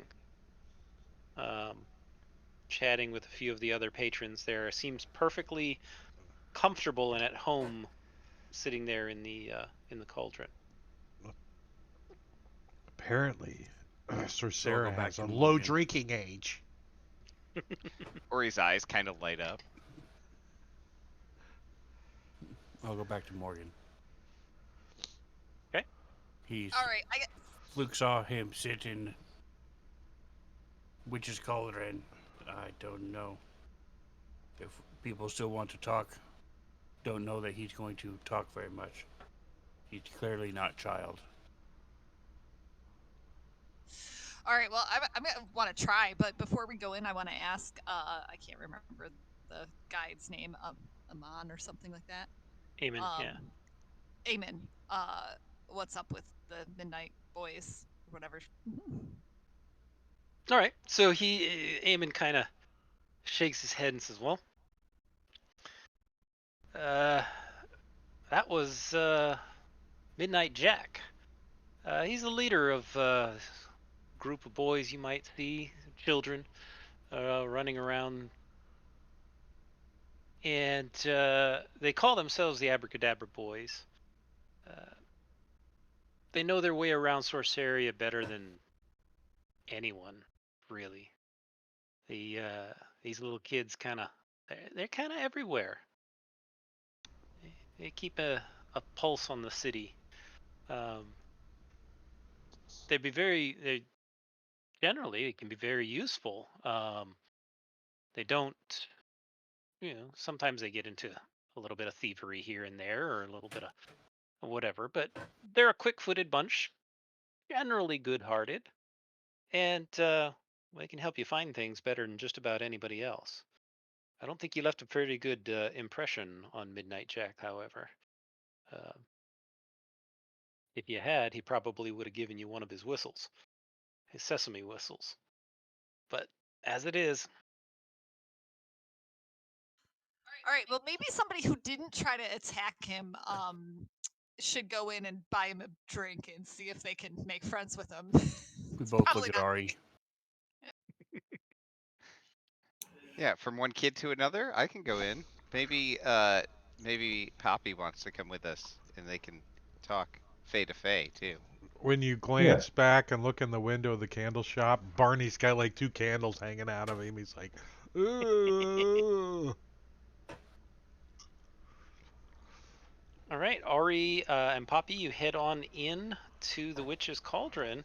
And despite Fluke telling you right where he was, where he sat down, you walk in and you don't see him anywhere.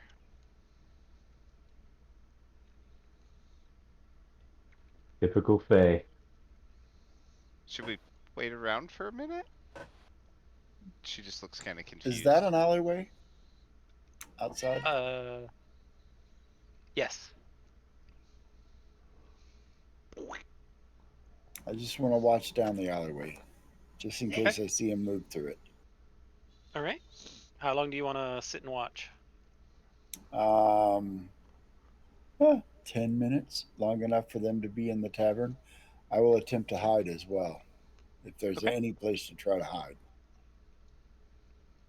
I'm sure there's somewhere back there you might be able to find a little ledge or garbage can or something to hide behind. I'm only 3 feet tall. Right. You can pretend to be the garbage can almost. But yeah, Poppy Milk, Ari, you guys stay in the tavern for, I guess, the 10 minutes that Hack is outside, Yeah. hiding near the garbage can. And you don't see him reappear. You don't see Jack show up. The tavern is busy. People are drinking, buying food, drinks, pies and all of that sort of thing, just as it was before. You don't see him at all. I'm going to leave word with the witches that I'm going to leave my apology and that I owe him a favor in recompense for my friend trying to do some assaults. And I'll just leave it at that. The witch nods. He knows. He'll know.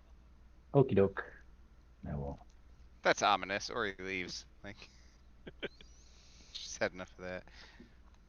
Hey, just out of curiosity, since Fluke attacked a child, is that worth inspiration on your table? Try. Level up. Level up, yeah.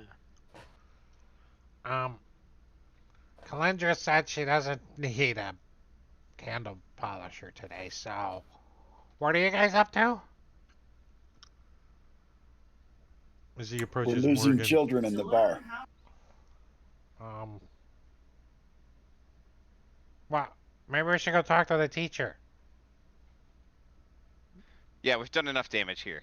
There's the teacher, and there's the House of Ash, where the first body is located. I say The we look Palace at the of other Portals body. and the House of Ash are the two other places you've heard of. Either one would be good. Start interrogating the teacher about the body. Where's the... Yes.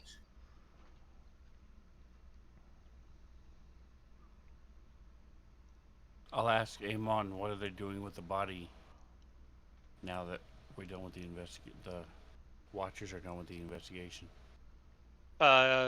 Then representatives from the House of Ash will come and pick it up, and it'll be delivered there. Oh, we can get a ride. Great. He goes and lays on the body. The House of Ash, Eamon kind of explains to you where it is on the Sorceria map. It's number 10, right near the southeastern gate.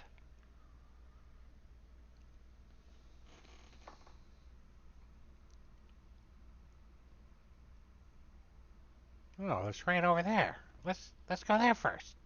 What's 9? You don't know. I mean, The big tower. It's a big tower. Oh, look at that big tower. It's got a 9 on the top of it. I wonder what that is. Obviously magical. I'm not sure if it's used in this adventure or not. We'll find out. It's labeled and it's labeled. Pinned. It is pinned, so yeah, it will be used at some point. Wait, we could have brought the body with us. Just saying. You could, if you want to pick up the dead body and carry a dead body through the streets. That's entirely... Gross, I'm not picking up that thing. We have a reputation to maintain. Yeah, we don't want to see carrying dead bodies. Captured small little girls is fine, but dead bodies? No. All right. So you guys head on over. Draw a line somewhere. Close that map. So you guys head on over to the House of Ash. Follow along the streets, and you get out to the outside, and the building before you is lofty and leaning, barely keeping itself upright as the third story keels forward over the street, creating a deep shadow. A sign hanging from the front signifies you're in the right place, the House of Ash. No sooner have you rapped upon the door does a pallid man's, strangely similar in appearance to his house, creak open the oak portal. Alert. Ah, Hello. you've Yeah, arrived. looks like May I introduce myself? I'm Mortimer Clune, trusted mortician and expert anatomist. Please do come in. Talia's awaiting your arrival. Oh, a business card even. Thank you. Oh, isn't this Is place this nice? Can I sit on has this this building couch? Boink, boink, boink, boink. is this building structurally sound? Yes, and despite its appearance, it is actually functional. No repairs are required at the moment. It, Who knows what tomorrow may bring, though? All things pass in time. Where'd you yeah, get that hat? I notice my stuff sags a little too when I get older. Luke thought Talia dead. Is she? What do you mean she's waiting for us? I keep her body over in one of the rooms. If you wish to Oh, accompany me, I would be happy to show you to her. yeah. Are Let's go these then. are these cookies for us to take? They were for Oh, the those dog, aren't but you're cookies. welcome to try one if you Uh, want. And so he kind of escorts you through the building towards the back. That is true. They are easier to grapple when they're dead. He takes you to one of the back rooms where the cadavers are kept, and within the room, lying on a blood-stained wooden table, is the apprentice, Talia. She is covered with a sheet, but her robes are available for you to examine over on a side table. Um, and there's, what would you like to do?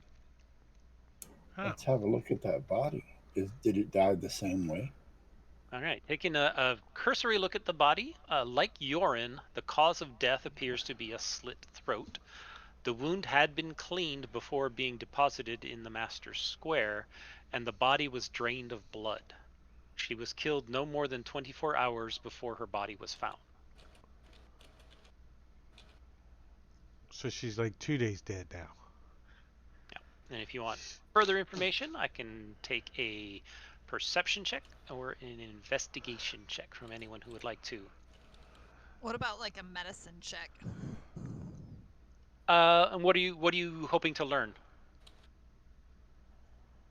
with the I don't know, medicine just check? more What are you about looking cause of for? death or other injuries. Just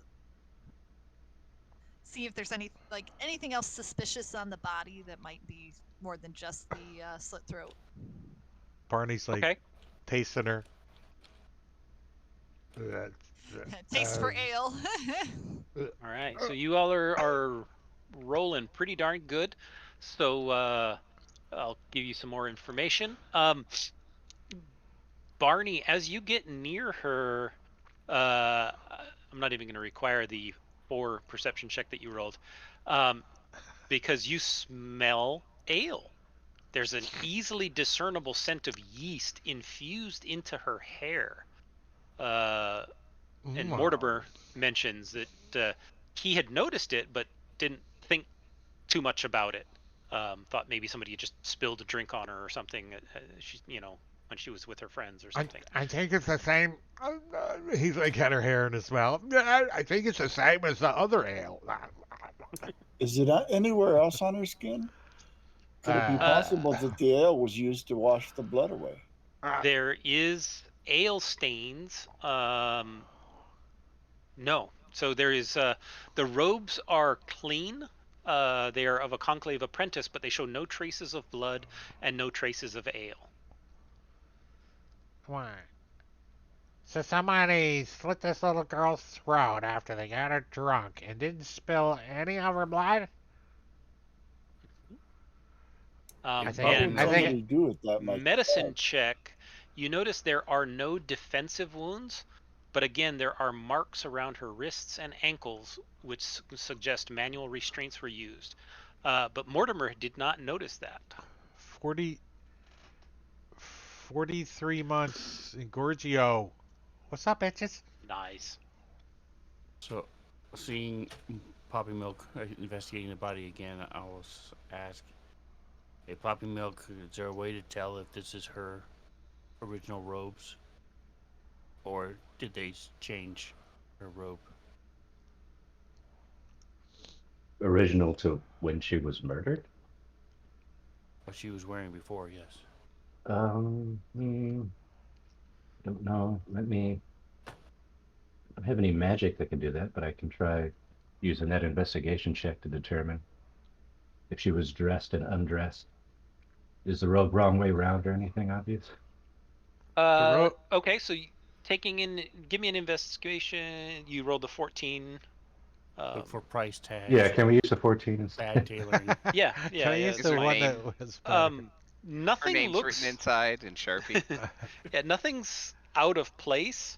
Like the sizes all seem appropriate. They're, the underclothing and everything else seems to be perfectly ordinary. Nothing would suggest that these were not her original clothes. Barney pipes up and Everything. has an idea. He's like, "Do you want me to see what she had for lunch?" Uh, I could just like get inside of her mouth and reach down and pull out what's in her stomach. can I ask Mortimer if he's done an autopsy yet first? I've not done a full autopsy on her. As you can see, she is still whole and intact. I was instructed to leave her for you to investigate first before I slice her open. I didn't know if he had like psychic surgery or. Given that the cause of death was fairly obvious, why do you need an autopsy? Well, like, cause of death is not quite so obvious now, is it? Well, to me it is. There's a great big hole in her neck where all the blood came out. There is, but there is not enough blood left in the body. Bodies do not drain entirely upon death. Once the heart stops beating, it requires additional effort to remove the blood from the body, and hers was nearly bloodless. Ori's kind of across the room from all of this. She's a little unnerved by what she's seeing, but she says maybe it was some sort of ritualistic thing. Maybe they kept him in a brewery. Would someone do that? Um, Mortimer shrugs. Bloody ale. I I say don't we know go about on a that. pub crawl until we find out where this ale came from. I'm down. I'm Partial down. to blood in my ale, but the lack of blood does seem to imply that she was drained in some fashion. Hmm. Like, like The lack of staining on her clothing indicates that perhaps somebody. the neck wound was post-mortem. So, Well, if Barney the blood decides didn't to come out there, investigate how the did it get wound out? by sticking his eyeball in it, looking around. Anything look suspicious about this wound?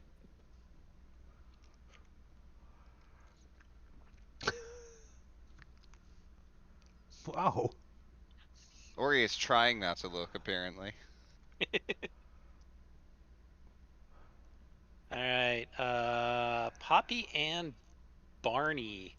Um, as you're talking and investigating the body, uh, um, you hear some sounds, kind of muffled, coming from upstairs, and you notice Mortimer, who's standing in the corner, kind of coughs nervously. You entertaining guests there, Morty? Yeah, Yeah, you yeah, got a you have party friends you over? didn't invite us to? What's happening? Do pardon me. Before you leave, might I ask a question, a favor of you? My wife, my dearest Alice, she's fallen unwell. She's upstairs. I think she may have cut herself on one of my dissection tools or something. But she's got a nasty fever and she's been in bed ever since.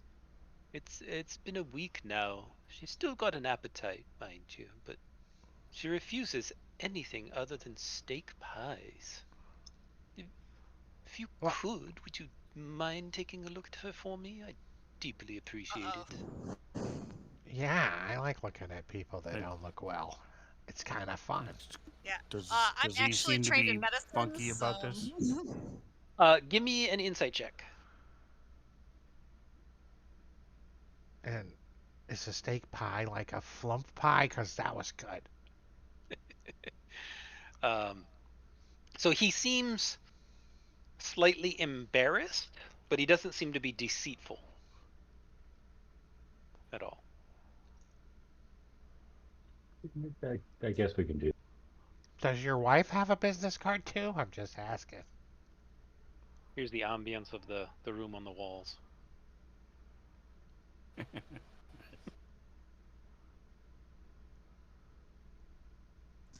I've been to the let's Haunted check her Mansion. out. Those are going to start singing. At least doing the Before cute you thing. go upstairs to check on the wife, is there anything else you're gonna do down here with the corpse? Well, we all look at Fluke.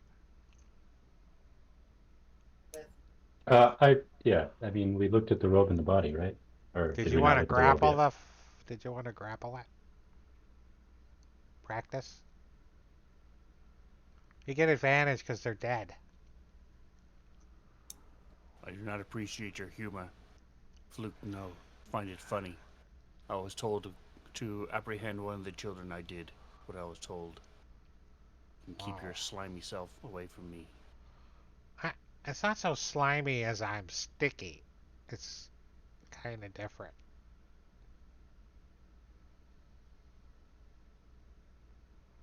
He squishes over away from Fluke. He also doesn't like you because he can't wrestle you. It's like, squeeze it. It would be very difficult to wrestle. All right, give me 1 second here. Plus, Barney's you've also a tavern brawler, so he can grapple with the best of them. Out the body, and that's you've kind of got all the information, I think, there. So Mortimer asks you, he says, she's upstairs, take a left at the top, and there's a bedroom. You probably can hear her, I realize. But if you don't mind, I deeply appreciate if you would check in on her. Shall we all go? Yeah, it's a singing telegram. Go up the stairs. Nothing more a sick wife wants than 6 strangers sticking their heads in when their heads are a robot head, a blob head. I was thinking of like the Green Mile when they took the big black guy to the wife's house. All right. We're not in initiative right now, so you guys should be free to move around. Oh, right. Let's go upstairs and look, they You got do a pond hear out the back. sounds coming What from if they here. let me go swimming in there? I'm announcing myself so that she's totally dressed. Yeah, I was gonna knock on the door, not just walk in. Okay. You knock on the door and you hear, I mean, noises, but it doesn't sound like words. And she's kind of, you hear almost like a growling sound. Not quite yelling, but very raspy in the throat. Hey, man. Can I stick my eye under the door? Yeah, there's a gap. It's not super tightly sealed. So you kind of peek under the door a little bit, and you see a nice looking room. There's a bed, and there's obviously a body on the bed. From the standpoint of underneath the door, you can't really get a clear view of the body, but there's definitely a body kind of thrashing around on the bed. Oh, eh, eh, eh. Is the door unlocked? He looks up at the door lock. The door is unlocked. Somebody's gonna open it. Yeah, I'll go in. All right. He's like, it's okay. You can open the door. So you open the door, and you see on the bed this woman who is Alabaster skin. emaciated looking, and she looks kind of like this. Can you see that? Did I share Yeah. with you? Yeah. All right. I thought she'd be dressed better at least. Yeah, She her kind of clothes are smells kind a of little ratty funny. and tattered, and Is she like tied?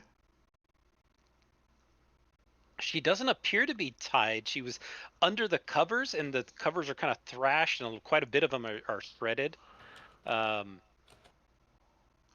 furniture around the room is broken. You can tell it's been taking a lot of damage.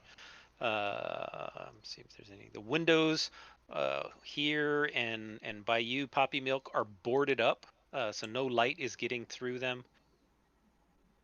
And they're inside of the door. You can see now have scratch marks covering the door, and she pops up and sees all of you and says, It says, rah!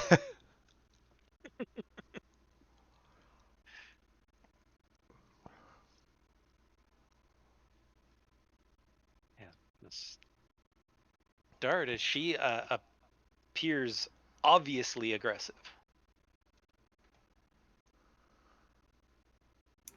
All right.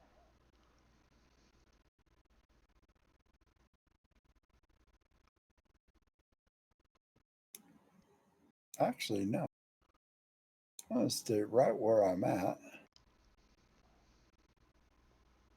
I'm going to throw a dagger. More like a little slot opens up in my chest and a dagger comes shooting out of it. Okay.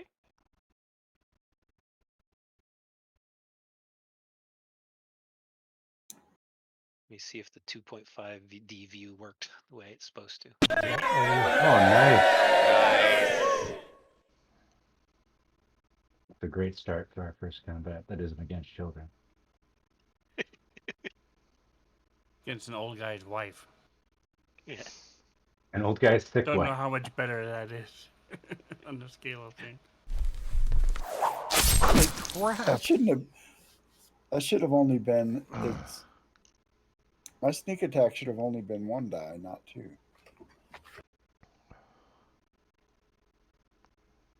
That's weird. Why did it do 2? I don't know. Did I grab the wrong effect? No. No, the effect should be automatic. You shouldn't have to do anything. The sneak attack? Yeah, I Yeah. dropped the 1d6 roll on me. Oh yeah, you don't need to do that. That's why.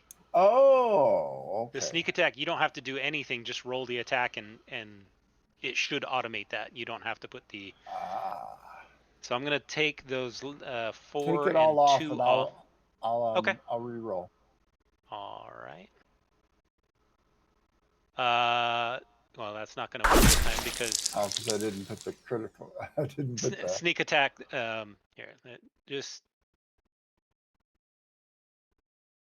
I'll just take the original roll minus the last 2 of sneak attack die, Fair the enough. 4 and the 2. So that's 6. So 23 minus 6, 17. There. And that's all I got. Probably be the last natural 20 I get the whole campaign. But it was the first. He screams as the dagger penetrates her gut. and this putrid smell starts emanating from this stuff that's oozing out of her gut, where the dagger is sticking. And Barney's gonna realize that this thing looks and smells like undead, which he does not like. And he's gonna rage. Rawr! From down the stairs, you hear, "My dear, what is going on?" And he's gonna pull out his It's fine, don't warhammer come "Dear in. God, what are you doing to her?" and try to smash her in the knee because he doesn't want to hurt her too bad. Okay. And he's only 3 foot something. Everyone in this town is gonna hate us. That's a hit. He's like, "Rah!" Jesus. Partially resisted. And then he's gonna like, Why didn't she resist the sneak attack then? he's gonna move around over to this side of the bed, like through and around her. Okay. Morgan. Sorry, it was taking me a while to figure out why I didn't have turn undead. I was like, should I have that? Like, oh, not until level 2. Channel divinity. Yep. Sorry, Alright. I clicked the button. Oops. Okay. Like, I'm not playing this time. Who's raging? I'm gonna try tolling the dead, even though I'm not sure it'll work. Ooh, All right, she Yeah. failed. it won't.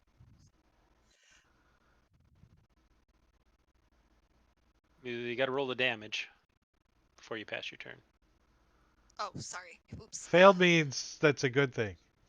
Yeah, I failed means forgot she that that's took what I damage. meant. Uh-oh, my eyeball fell Max behind the damage. desk. Damn it. You Let's see hear what I from got. downstairs the sound of Mortimer running. Please, leave her alone. She's just sick. Dear God, what are you doing to her? And he runs up behind Fluke and is struggling to get past Fluke. Please, just leave her alone. I asked you to help. She tastes undead to me.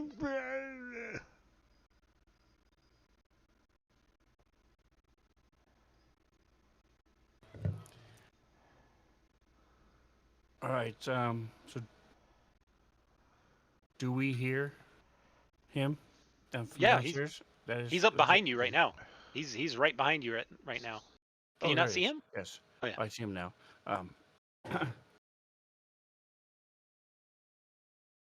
He's Your trying to wife get has past you, but he become couldn't make it. undead. And I'll go ahead and step in and let him come by. Are you trying to persuade him, intimidate him, or just let him go? I'm just telling him facts. Okay. She is undead, so she will eat you if you No. come in room. No, and I will it's just move an back. illness. And I'm just. They seem to have this well under control. I'm just going to stay here and watch, and I'll prepare. Actually, I'm gonna get a little Okay. closer. I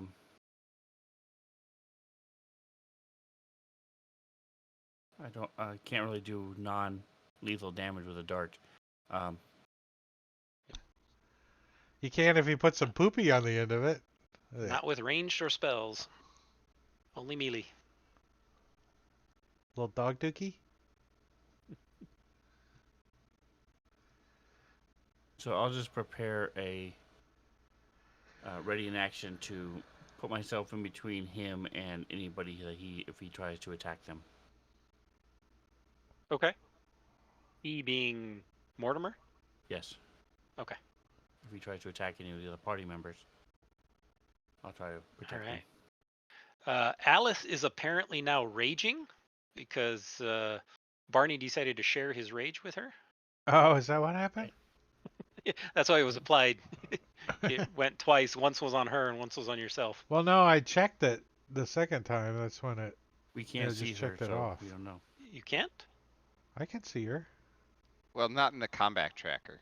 Right. Oh, no. Yeah, you can't in the combat tracker. Right. Because you can't see anything in the combat tracker. So I need to put the effect on myself. There we go. Yeah. That's why you didn't get the benefit. Oh, you do have it on yourself. I just put it on myself. Okay. But I can't take it off of her, so.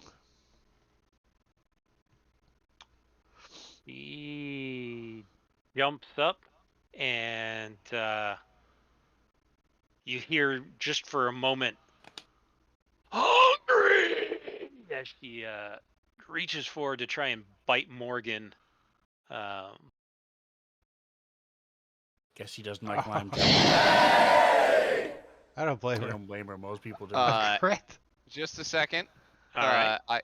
I have an effect. I am going to. I see her leap at Morgan, and I'm going to silvery barbs that attack. Aha. All right. So there's the text if you need it. Yep. Forces her to re-roll. Yes. And use the lower roll. All right. We'll make the. Nice. There we A go. dude. She misses. So boom, she ends up. What is right it? there What next does to it look Morgan. like? What does my What's it? silvery barbs look like? Yeah.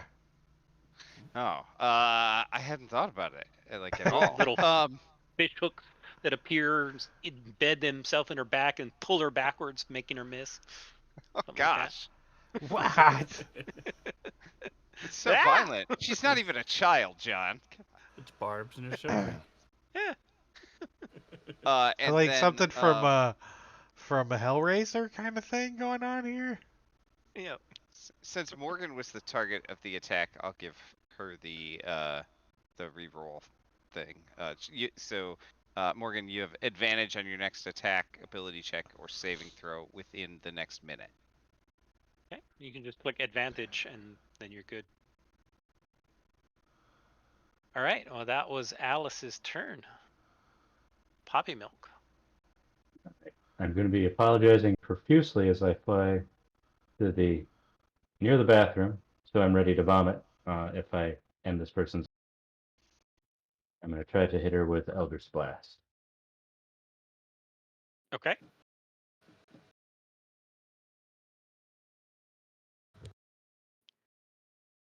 That is a hit.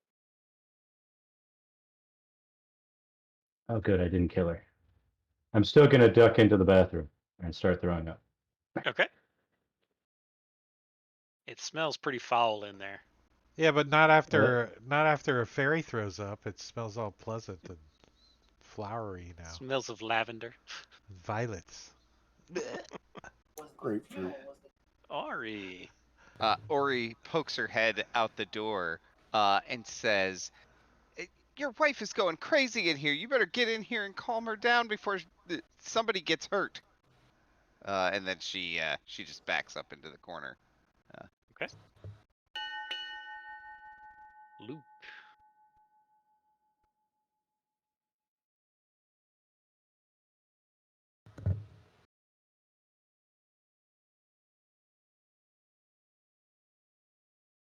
I'm just going to move up to the side of the bed. And again, ready in action. If Mortimer, I presume he's going to come next to her. If he's within range and attacks any of my friends, I will then try to wrestle him. Okay.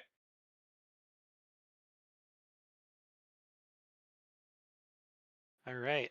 Mortimer comes running in and sees Morgan standing there with Alice and kind of looks around for a second and he kind of there's a little kind of a chair, just a little bedside thing, And he's like, "No, leave my wife! Please leave my wife alone!"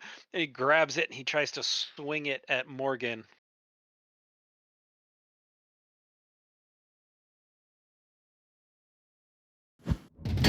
And just kind of whiffs it. You can tell he's not used to handling a chair or any kind of weapon, really. Um, Tears are streaming down his face.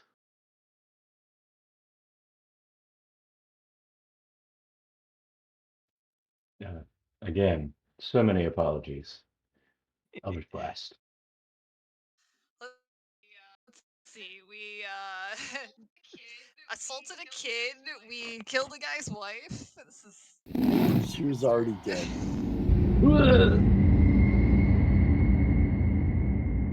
All right. Your Eldritch Blast goes off, rocking into her, leaving this, cavity on her shoulder where it blows a little chunk away and she kind of falls down, groaning for a little bit, and falls to the ground, apparently dead. Shortly after, Mortimer's just, again, bawling in tears. What have you done? My wife, my dear Alice. She'll be fine. I'll scoot her up on the bed and put the sheet on her. She'll be fine in a few minutes. She just doesn't look so good right now. We are out of combat. What do you? Unless you're Can you gonna hand me her arm attack over him. there? Can you hand me her arm? Let's put it on. I'm gonna stab him. No. I'm just gonna put my hand on his shoulder and say, "I'm so sorry. She was already gone." Trust me, I know a lot about death. Do you know what caused her illness? He explains he's not 100% sure.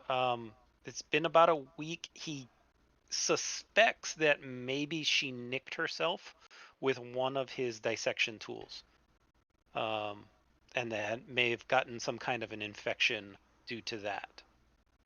But he's doesn't really know. He's not a doctor so much as he is an anatomist.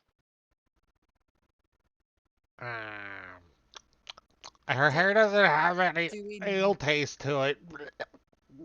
I can't. He's raging still. He runs over here and breaks something. Smash!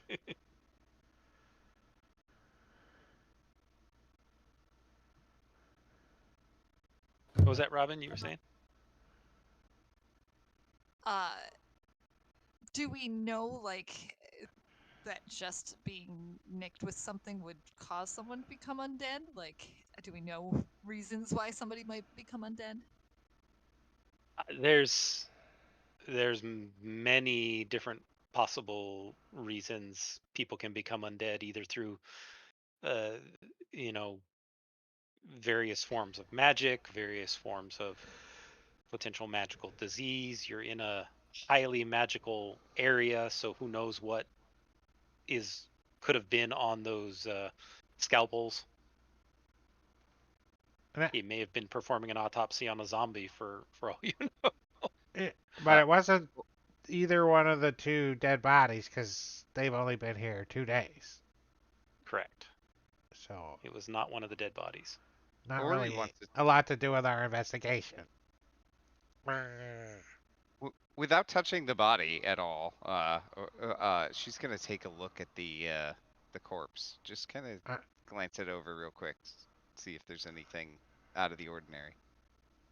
Okay. Go ahead and give me a perception check.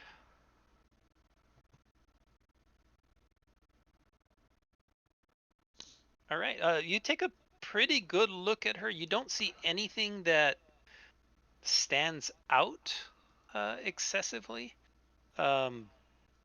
She's. Excuse me. Other than our wounds, are there wounds on the body? You do not see any additional wounds on the body. No. You don't even see a nick. Yeah. You don't see anything. There's numerous little things because she's decomposing, so she's not in perfect health, obviously. You just looking at the picture, you can see her how desiccated her body's become. So there's any number of little things, but nothing that obviously strikes out. Like there's not a little nick that has black lines radiating it out of it, or anything obvious like that. And this guy seems obviously upset at this. Oh yes, he's terribly upset.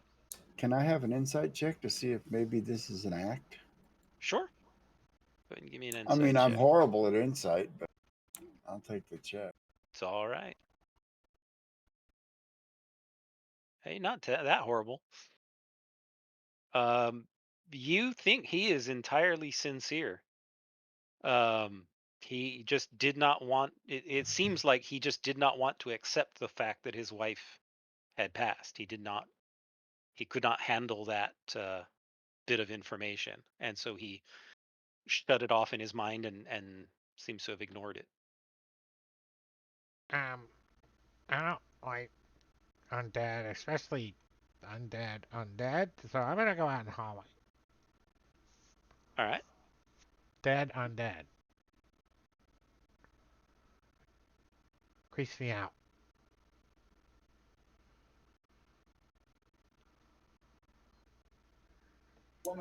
So he thinks that they were dead before the blood was drenched. He has a suspicion simply because of the nature of the cut. Normally, when a body is alive and breathing and heart pumping and a cut occurs, there's blood that drips everywhere and everything is completely clean, including the cut. And there's more blood loss than would normally be accounted for. But I mean, he can't be definitive, but that's his theory.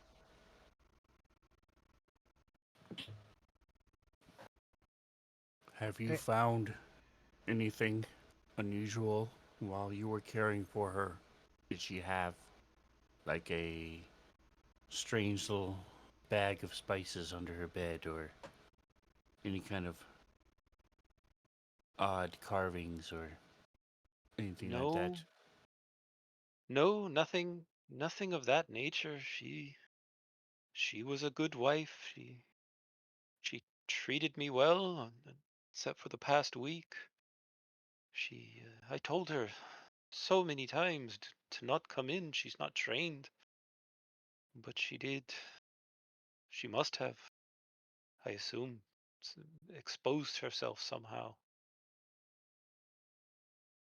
Are undead common around here? Everywhere. They were I mean, using walking down the skeletons as street, street crew. I mean, undead are everywhere. You saw flame skulls flying through the street, patrolling as members of the watch. You saw skeleton street crew. Skeletons or undead are just like any other citizen of Sorceria. Got it. But yeah, Lies. he has no clue It's all or lies. indication what might have caused her to turn. No.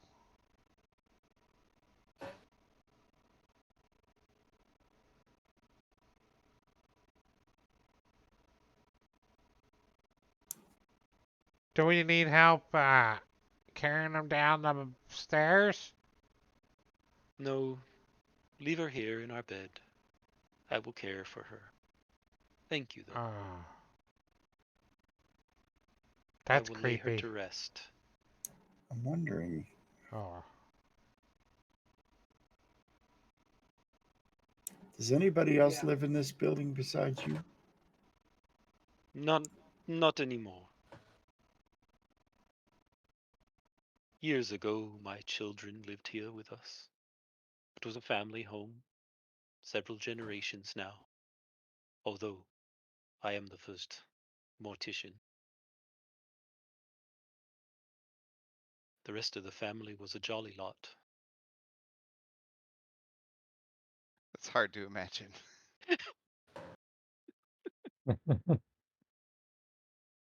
Cousin it. I guess we'll, do we want to go look at the body again before we leave? You can. That's right. Close that out. I mean, not that Anything else Barney in can help. particular? Yeah, I mean, He's like, I think I got a taste of the ale down, so we should visit all the pubs, and maybe I can find out if any of them taste the same. Yeah. I'm just going to look into the room where Talia is and see, is her corpse still there? Is anything blatantly missing? Nope. There's Okay. no change from what you remember previously.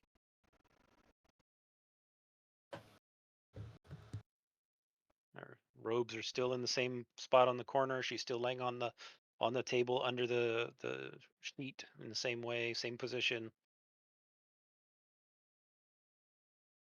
Other than the slime in her hair from Barney. Trying to taste her hair. That's not creepy at all. Not for a plasmoid. You should see when we have a family reunion. Yeah. All right. He asks you, is there anything else you require while you are here? Unless you have any, other sick family members, we should probably go. All right. I will arrange to pick up the second unfortunate soul. Bring him I'm back sorry for here. your loss. Yeah, do you have anybody who can look in on you? Somebody other than us you can talk to? No longer. They've all gone. Wow. Good luck with that, and then we leave. Yeah, you just keep that sunny disposition and you'll be all right. Maybe we can send him a candle from the candle store. Perhaps telling your children may bring you solace, and they can come and be with you for a while. He points over at the wall. I think they know. Oh. Oh, I see the family resemblance now. Ah, Matakiri murdered him already. Preemptive. They all have the same smile. And don't read anything into the title of the image being trophy case. Right? It's nothing to do with nothing. And Barney doesn't feel so bad because he doesn't have a skull. So. You want one? Obviously, they're not needed anyway.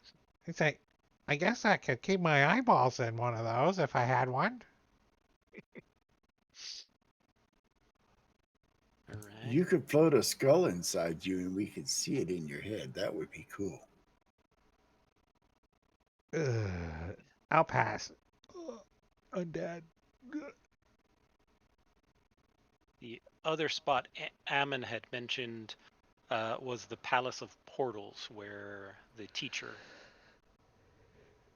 person who was escorting them, Yeah, let's go there.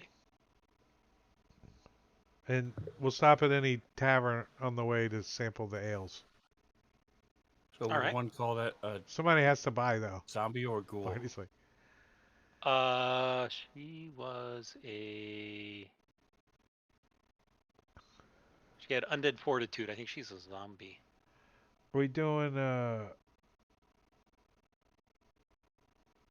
milestones? Yes, it's all milestone. Yep. Okay. Zombie. Yep, zombie. Slightly adjusted hit point, but zombie. Slightly adjusted hit points? Yeah, it's not the default zombie hit points. It's just slightly elevated because it's 1 against 5 or 6. It's kind of. It was like dead in 2 seconds. Yeah. All right. Clear initiatives.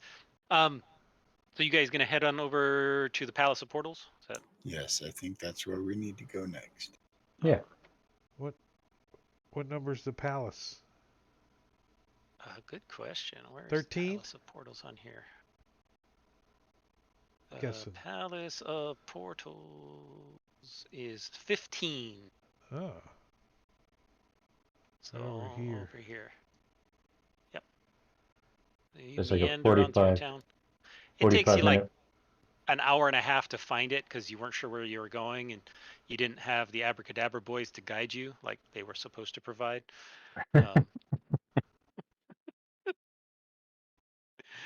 uh, all right, so you guys head on over to the Palace of Portals. The Palace of Portals is a building filled with floating planar gateways which allow travel throughout the Sorcerian demiplane. So here's kind of a picture of you entering into the Palace of Portals, or vaguely what it. A lot of really cool art in this module. Right, I like the Uh, dude with the cowboy hat. Like, that's cool. yeah. You know, I've seen these eyeballs though a lot on a lot of the art. Which eyeballs? The on that they're wearing. Oh, yeah.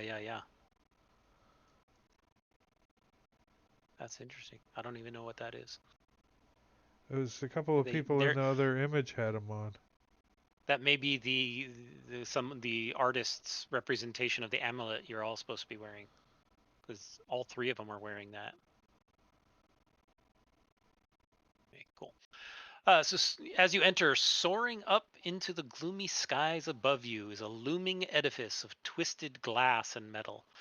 Jutting out from the tower are dozens of entrances and exits, facilitated by balconies.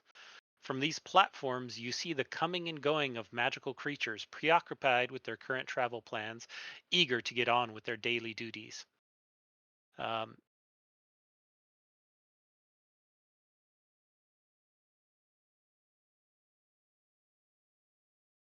okay.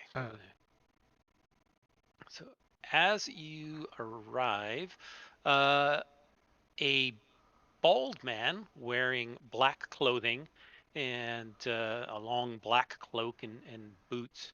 Kind of looks a little goofy looking, just a little bit.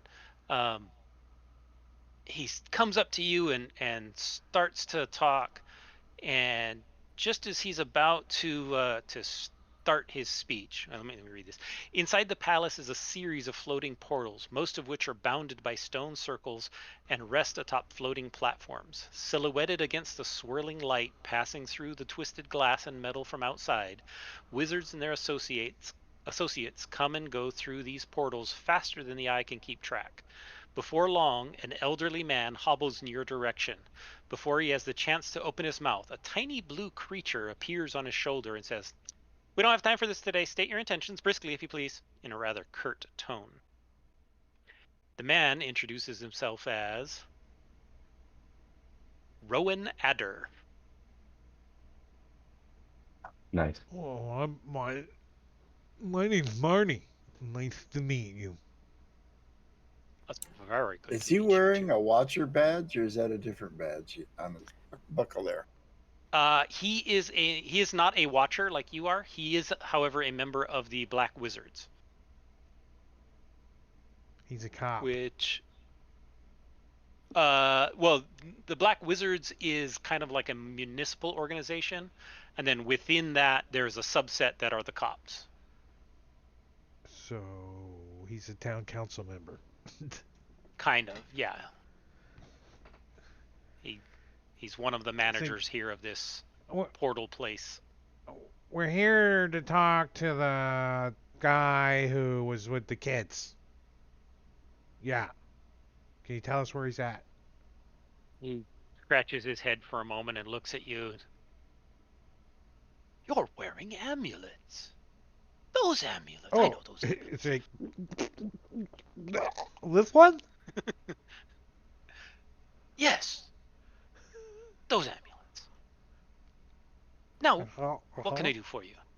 And the little blue Oh, thing just is talking a mile a minute, like faster than you've ever heard anybody talk before, like can auctioneer full blast can the you turn entire that time. off? He points to the little blue thing. No, Oh, she's my um, boss.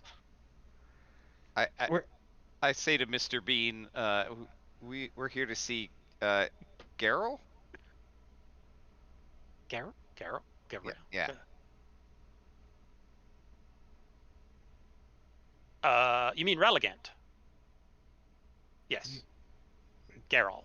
Relegant Geralt. He's a vizier. Sure. Yeah. Yes. I'm sure he's around here somewhere, and it may take a moment to find him. He's in one of these offices. Maybe this one over here. May I ask what your Starts business is? that way. He starts looking down at a desk he's sitting at, and there's a scroll, and he keeps taking a glance down at it. It says, "Before I let you in, would you mind please telling me your names? I must write it down on this scroll." And he goes by each of you and asks you your name. Like my whole name or what they call me? What you are identified as. Just call me Barney. That is incomplete. It won't let me write incomplete. Oh, it's Balanus Galaginus, aka Barnacle. Okay, Barney. Got it. What? Now it lets you write what? I am H4K. He writes it down in the little scroll. Sorry, this is the bureaucracy that we must deal with. Everyone who comes in must be checked in, must be signed in. You notice that the scroll somehow is attached to a chain, and there's a thick iron belt, and the chain attaches to the belt that goes around his waist, and he has this weird looking attachment that connects to the scroll, and he's using that to write down everybody who comes in. Yeah. We can't hear you, Sven. I'm watching Poppy Milk to see. He's used to Fey workings to see, is he taking our names or in doing any kind of weird Fey stuff? I'm waiting. Oh, I think it's just a guest list. And I'm going to say my name's Poppy Milk. I'm going to make sure he spells it right with 3 P's in the right places. All right. He writes it down, and he'll go through each one of you. And all right. Around here somewhere, I need to get a carpet of flying. In the meantime, is there anything else that I can answer for you while you wait? Gotta go refill the carpet. Have you seen his apprentice lately, Joran Jormond? Jormond is not my apprentice. Whose apprentice? Sir Garel. He has an apprentice named Joran Jormond. Have you seen him lately? I'm not familiar with the apprentices. Children come and go. When were they supposed to have been here? Well, maybe week ago. 2 pages ago. Give me a moment. Give me a moment. He pulls out his little scroll, starts scrolling back, scrolling back, scrolling back, scrolling back. Yes, there was a group of 8 apprentices, wizards. Says here they arrived, and on arising, and they were from the conclave, and they were with the conclave vizier aspect Geralt. Oh yes, that's who you're talking about. Now I understand. I believe it shows here that Geralt escorted these apprentices. They went to Ralligant, the conclave's liaison vizier in Sorceria, who took them up to his office for a short time, assumed to brief them on their trip to the Master's Tower. Yes. This is odd. After leaving his office, Ralligant guided these apprentices to the incorrect portal. What a dummy. I will have to check with him why he would make such a silly mistake. One which led to the palace ward of Sorceria, not the Master's Tower. They were supposed to go to the Master's Tower. However, he returned after a few moments without the apprentices and went into his office. Since then, he's been coming and going as usual. Oh, okay. Thanks. He said the palace what area? Palace Ward. So it's one Ward. of the 8 sections of the city. What's in that ward? Do we know? The palace. Well, yeah, but I, you know. Uh, Thanks, guys. And palacey stuff. We're top investigators. We're the A-team. Right. Firm If you grasping find the yourself in trouble, you know where to look. You might just find us. there's the Palace of Portals is in the Palace Ward, so it's in the same ward that you guys are in. This, like I said, they didn't give me a map labeling which section of town is which ward, so I have to piece it together from clues. Okay. But I believe it's this one. Forgetting to ping this ward here. Is this a good spot to Alright. stop for 2 weeks? Yes, this is actually an excellent spot. So yeah, we'll wrap this up and meet back in 2 weeks where you get to go chat. So Fun. next Friday will be Jungles of Chult. But before then, on Tuesday at 8 o'clock, we will be doing some Curses Strahd. Continuation on our weekly game of that. But we don't know. Things are happening on Saturday, but not just yet. We haven't decided on what's happening. But before Jingo, you get away from us, we got a couple of questions for you. But we're going to say goodnight to everybody out All right. there. Night. Say goodnight. And Good night. Thank you, John. and we're gonna Yeah, go. We're gonna go raid Havoc. So stick around for just a second, and we're gonna start this raid. But if you're hanging out there, we appreciate it. Thank you. Wait, you got to be ready, Bane. Hurry up. Get your pants on. We're gonna go raid somebody. Come on. Here we go. All right. I See you remember guys. pants. Let's say goodnight. Bye bye. In Discord, I'm gonna